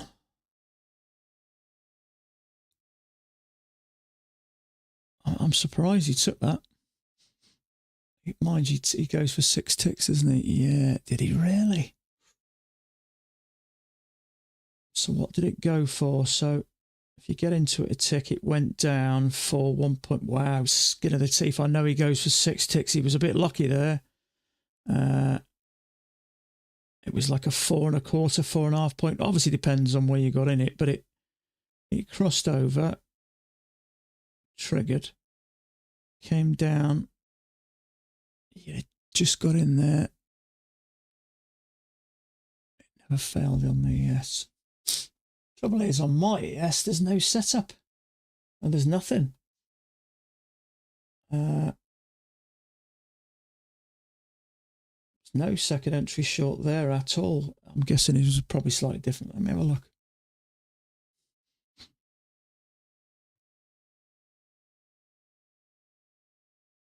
Oh, yeah. I'm surprised he took that. Mind you, he knows what he's doing. So you're probably going to have longs in there, aren't you? Do you know, I'll tell you what, Dan's getting more and more like Mac every day. I wouldn't take that bar personally, but like Mac says, it closes in the bottom third. Channel with a little break new high. It's a bit congested. It's not my type of trade, but Dan takes a lot of these and he has some success with them. So, you know, who am I to tell him otherwise? But yeah, I've had nothing on my other chart, but this is, I think this is his standard chart. Mine's the, but you know, I swear I'm looking at Mac's charts. That's probably why it makes him makes him so successful, because he follows Mac to the T, trade-wise anyway. I mean, he goes for a 50% more profit, but if you don't lose in half a year, you can take profit. Yeah. I mean, that's a great record, isn't it? That's a great record. It just goes to show. Now, he goes for 6 ticks, so I dare say that will help now and again, but I don't see many trades that Dan took or takes that hasn't made a lot more points. But you know what works for him, and he's successful about it. Why would you change? It's no point. Almost seems always win. Yeah, if you take good setups, price does move, and it moves well. So in a lot of cases, I mean, who's the better trader, Dan or Mac? I'd say Dan makes a lot more money. He goes for a few more points. I don't suppose there's a lot of difference between the two of them. Dan's very good at what he does. I suppose Dan really is a modern version of Mac, isn't he? He goes for that little bit more points because he sees it's there. I mean, you think if every 2 trades Dan takes, he doubles his profit. So, so it was well worth him doing it. So it's a shame he won't stream. We can all just forget it ourselves and just copy him. We'd all be wealthy.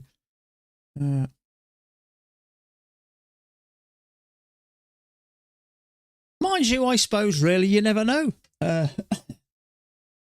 Perhaps Dan's worse than a lot of us, and perhaps he only marks him and pretends. But no, I mean, you hear him talk about the market and that. If someone's bullshitting you, don't you? You're still in this short for 80 points. Good on you, mate. What are you in contract-wise? Are you minis or micros? 80 points. I can't remember that. I think I had a 27-point runner once when I was trading on a sim, just purely by luck, I think. So where's it going, I wonder? There's a bit of support here, which it's testing when you decide to get out. Okay. Mind you, I heard someone say that the best traders are the traders that if the trade goes against them, they get straight out. And if it goes for them, they try and milk it for every penny. So I'm guessing that's what you're doing. So whether you've kept your stop there, I'm guessing your stop's somewhere down here, isn't it? Or maybe at the previous swing. Once it breaks. Yeah, the beauty is if you can get in here somewhere, if the channel fits in so nice, you can almost, 9 times out of 10, if that, it's going to break and make a new low anyway. So at least you've got a rough target, and then maybe just follow each swing down or something. But trouble is, you never know when it's going to come up or it's going to continue down. So, I mean, if this closes below, I'll be inclined to have mine around here somewhere. But yeah, I mean, if there is a measured move, a leg and a leg, we're going to be down here somewhere. So you might add another 20 points onto your tally there by the time this is finished.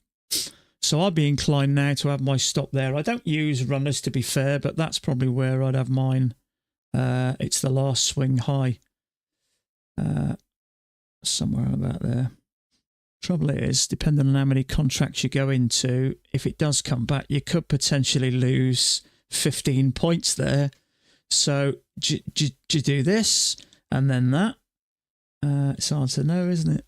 This is where having nerves of steel and confidence comes into it. I mean, ordinarily, if you have your stop there, there's probably only a few points that may come back and backtrack you there, but there's about 12 to 15 points difference there that could potentially take. We are below that support now, so.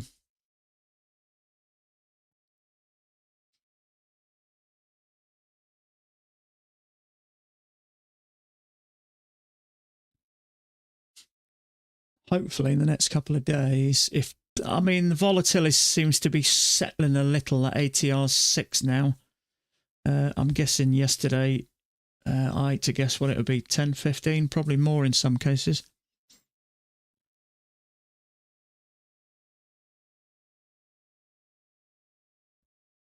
So yeah, say as if you've got your stop at that previous swing, this thing's gone down probably 20 points, isn't it? Yeah, it has. Would you want to give it back, or would you want to miss out on another potential 20 points? I'd probably be inclined to move mine to there. I think that's probably keeping it as tight as you dare, isn't it?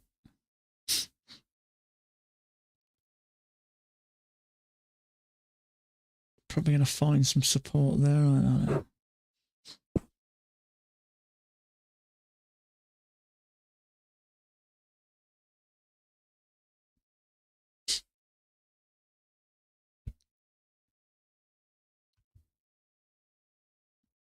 We're actually under 6 now.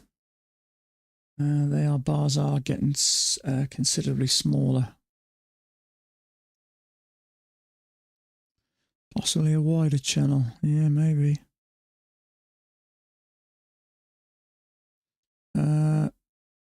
Let's get rid of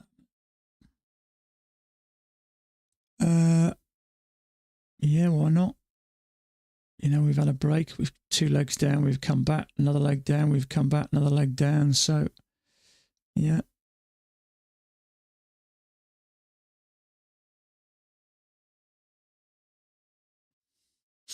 So I'd be thinking about legs now. So leg and a leg, that would take us down here into this lot somewhere.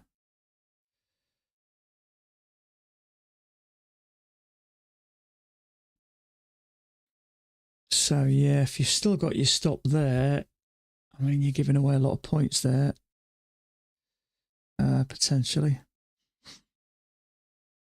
But that depends how you're looking at it. If you get out too early, you may be missing out on another 20 points. So, but that to me, that swing high, I would say looks a bit vulnerable.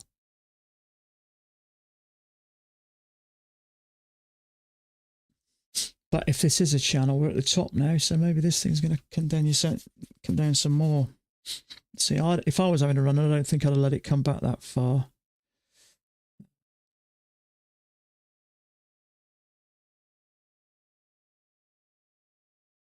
But everyone trades runners differently. Yeah, so we're a tick above there, yeah.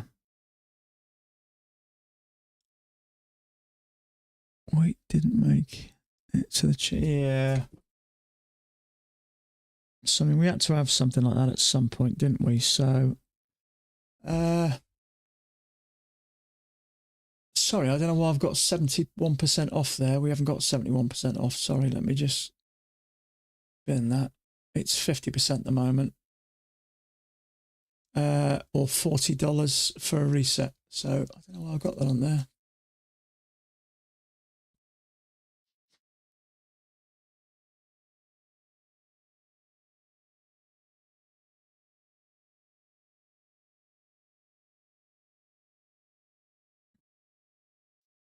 So if that comes down below 4, I may switch back to the ES. Mind you, I am up nicely today, so on those accounts.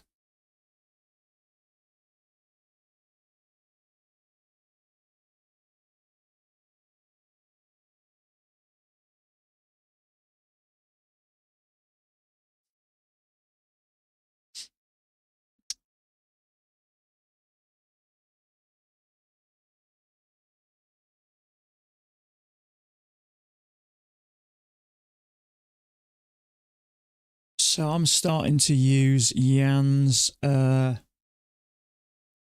trade journal as well now. I'm starting a whole afresh. I'm stopping using that Trader Sync. I can never get the amounts to tally up properly anyway. There's way more information. I want to start afresh. I want to start counting my trades. Trouble is, when you've blown a lot of accounts and stuff, you know, your win percentage doesn't fall right. So I want to start afresh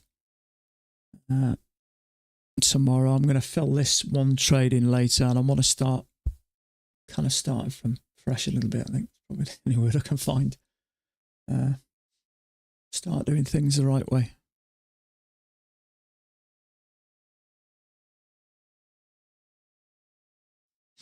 So we've got a channel with a break and a new high. Whether it's like that or like that, it's irrelevant. We've got a break in the new high. So if this is a channel, I'd still expect it to come down now. There's a possibility it isn't, but we had that leg down and a second leg.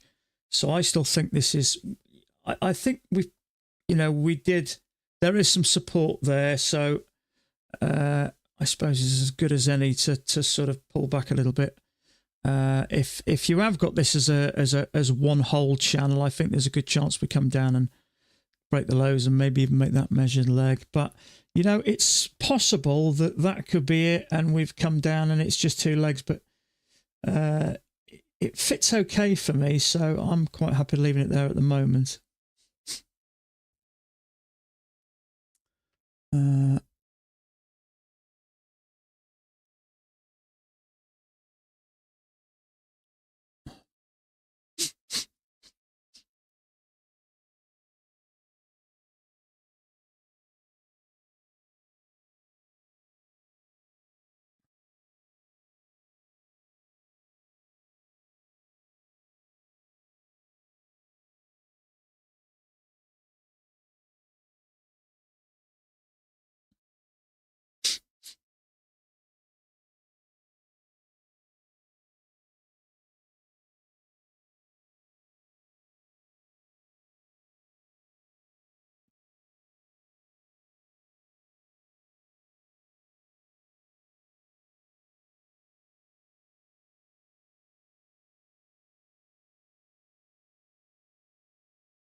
So another leg here would be a good idea.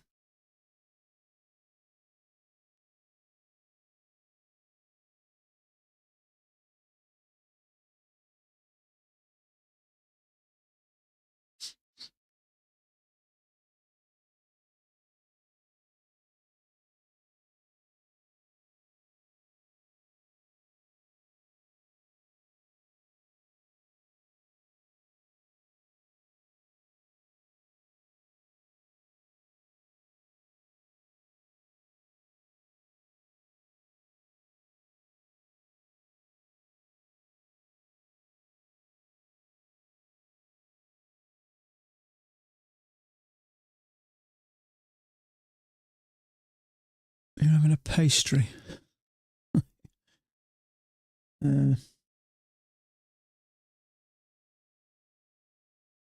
So we got a little micro there with a break.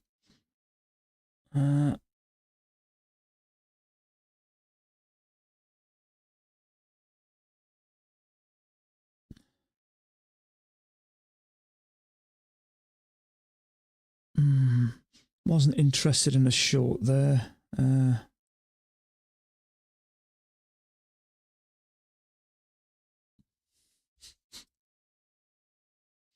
You're short here, are you? I'll keep my fingers crossed for you. That's vulnerable, so I'd have just preferred a bigger leg up.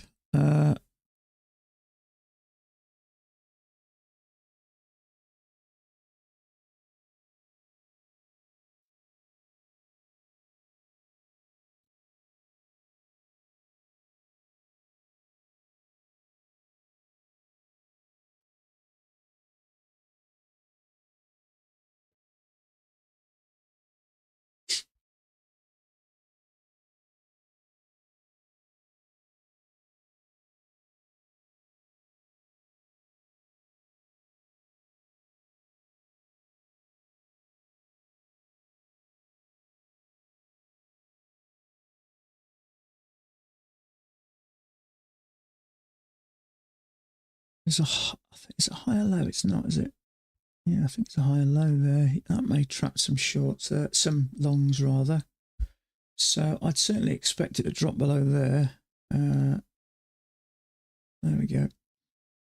So I think there's certainly plenty of points available there. Not something that really interested me, but plenty of points there. There's 6 points there. Well, I say plenty, depends on the ATR. Average points, I suppose.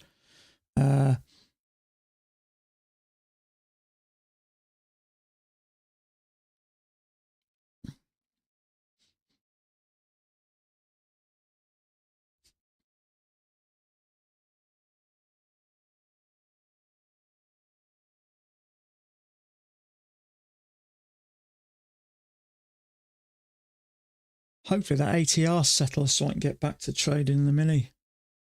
It's just too much at the moment. I suppose you could trade, if you traded the micros and you went for 5 micros, that would be probably the equivalent of a 3, just over a 3 ATR. That would give you kind of your normal kind of risk. The only issue I have, I'm not sure what to do. If I set my Guardian Angel to one position, that's one position based on the mini. Trouble is, when I flick over to, if I go over to here, I can't go up to 2 because it's set at 1. So I'm going to have to look at the settings. Maybe there's a way that I can set it to 1 contract, but up to maybe 5 on the micros. I'm not sure if there's anything. You can do it based on value size. I'll have to have a look at that later, because it's a tiny amount here. You know, maybe $30 or something, you know, per micro or something. I'd rather just have a little bit more if I can, if I'm going to sit here and patiently find good trades. So we've got to push down, 2 attempts to push higher, or we could have a triple test and this may go up. It's hard to say.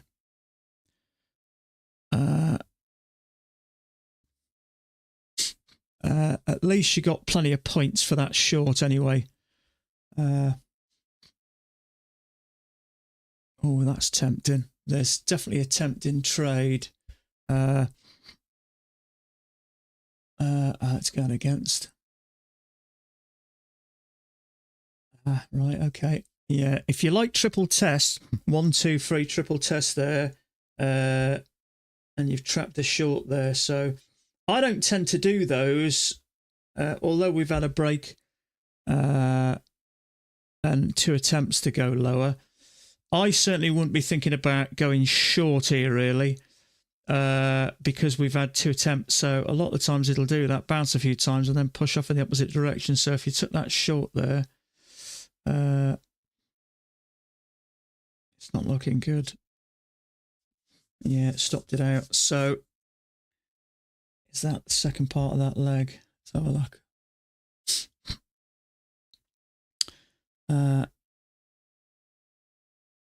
So we've had a break, 2 attempts to push lower with a higher low.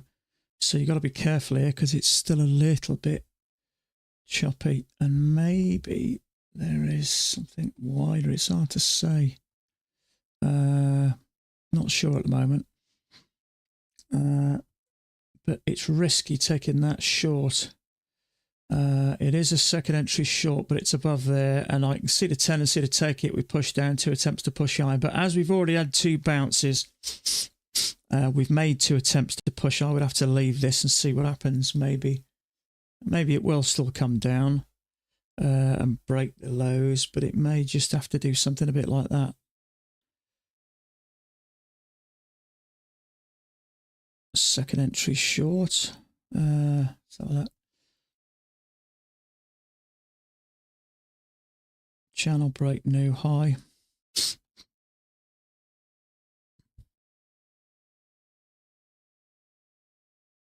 Now this is interesting.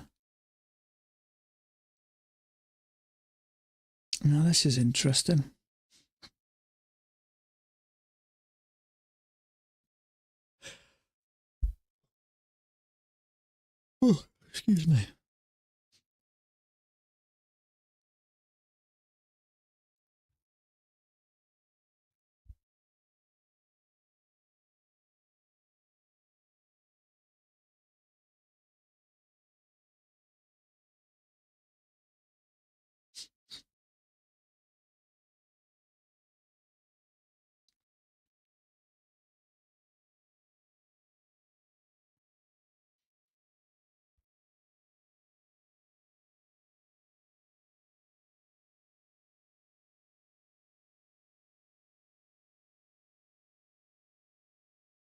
Yeah, it's a bit uncertain here. Having 2 attempts, maybe all this thing needs to move up. I wouldn't consider it as moving up until we broke this area, because we could just have a leg up with a correction, a leg up, and then a new test of the lows. But yeah, I mean, we've had a break of it, and we've had 2 good pushes. In fact, we have made a low, tell a light. I didn't notice that. Yeah, we have made a new low. So 2 pushes to a new low and a strong move up. I'm still not, I'm not done with thinking this thing may still can come down some more. Even though we've had that, we still may get 2 attempts to push up, followed by some more. It just might have a correction, followed by some more downwards moving. But yeah, it's old at the moment, but it's a bit congested. So you just never know. This thing might take a nosedive. There's about to be liquidity here and probably around about here. So it's just to get a little bit congested now.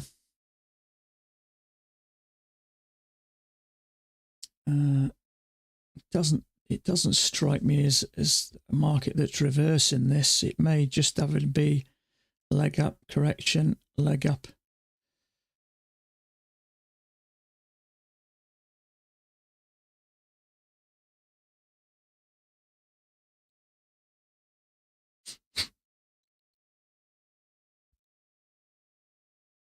I'm going to finish in a minute. Done just over 2 hours.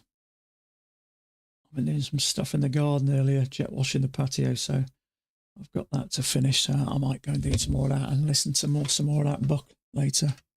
That Tom Hugard book. I've had the thing for about 1.5 years, and I've just listened to it in little dribs and drabs.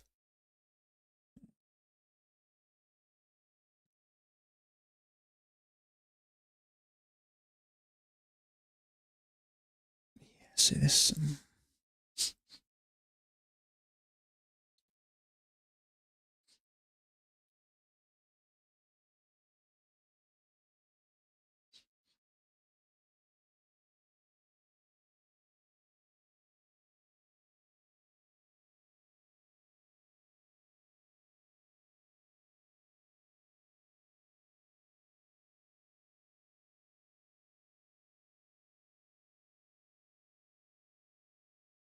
Thanks, Chris. Thank you, mate. I just needed to sort my head out. It was just a little bit of a mess. I was doing stupid things, moving my stop. But I had a nice guy who ripped me apart a bit, exactly what I needed. Guy called Keith sent me more or less a full report on my trading And he did a brilliant job of it as well. So that has helped me a little bit. So 2 legs up. This will be interesting.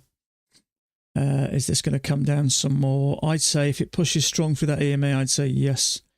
But you never know at the moment. We have actually made a new low. It doesn't mean it won't continue down. This does look like a bit of a correction, to be fair. We've got a channel with a break to pushes to a new high. If we can get below that EMA, I'd say this thing's coming down the lows, but that's if, and this doesn't look like it. Now, see what happens now. See if this pushes up. I wouldn't take a long there. It's too far for that EMA, but be interesting to see if this triggers and comes down or whether it breaks above there.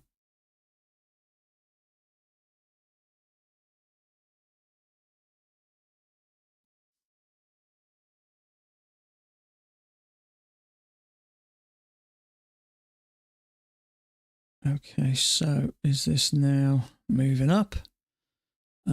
Or is this just a deeper pullback? In fact, I'm going to leave it there, folks, actually. My wife's just come home from now. I've got a few bits here in the garden.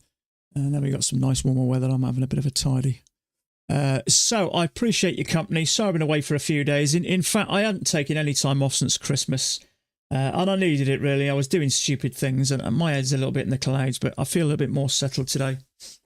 So if that guy is out there, Keith, I did message you back. Just drop me a message just to say you got my message, and just wanted to thank you. So there you go. I'll see you tomorrow, Karina. So have a good day, folks. Things have definitely settled from yesterday, and I wasn't watching it live. I was flicking backwards and forwards on the book map. You're welcome, bud. Anytime. I was flicking backwards and forwards on the book map and having a look, but it didn't quite give us the full picture. But that was crazy yesterday. I mean, look at that. 100 and something odd points in just over a minute. Unbelievable. And it didn't end there either. It went up and some. So hopefully things have settled down now, and we may have seen the worst of it is over. That ATR is definitely down. But all these tariffs are certainly having an effect on the market. Let's hope it doesn't last too long. But there you go. So I appreciate your company. I'll be back tomorrow. So best of luck today. Have a great evening. Stay safe. And we'll catch up again same time tomorrow. Bye for now.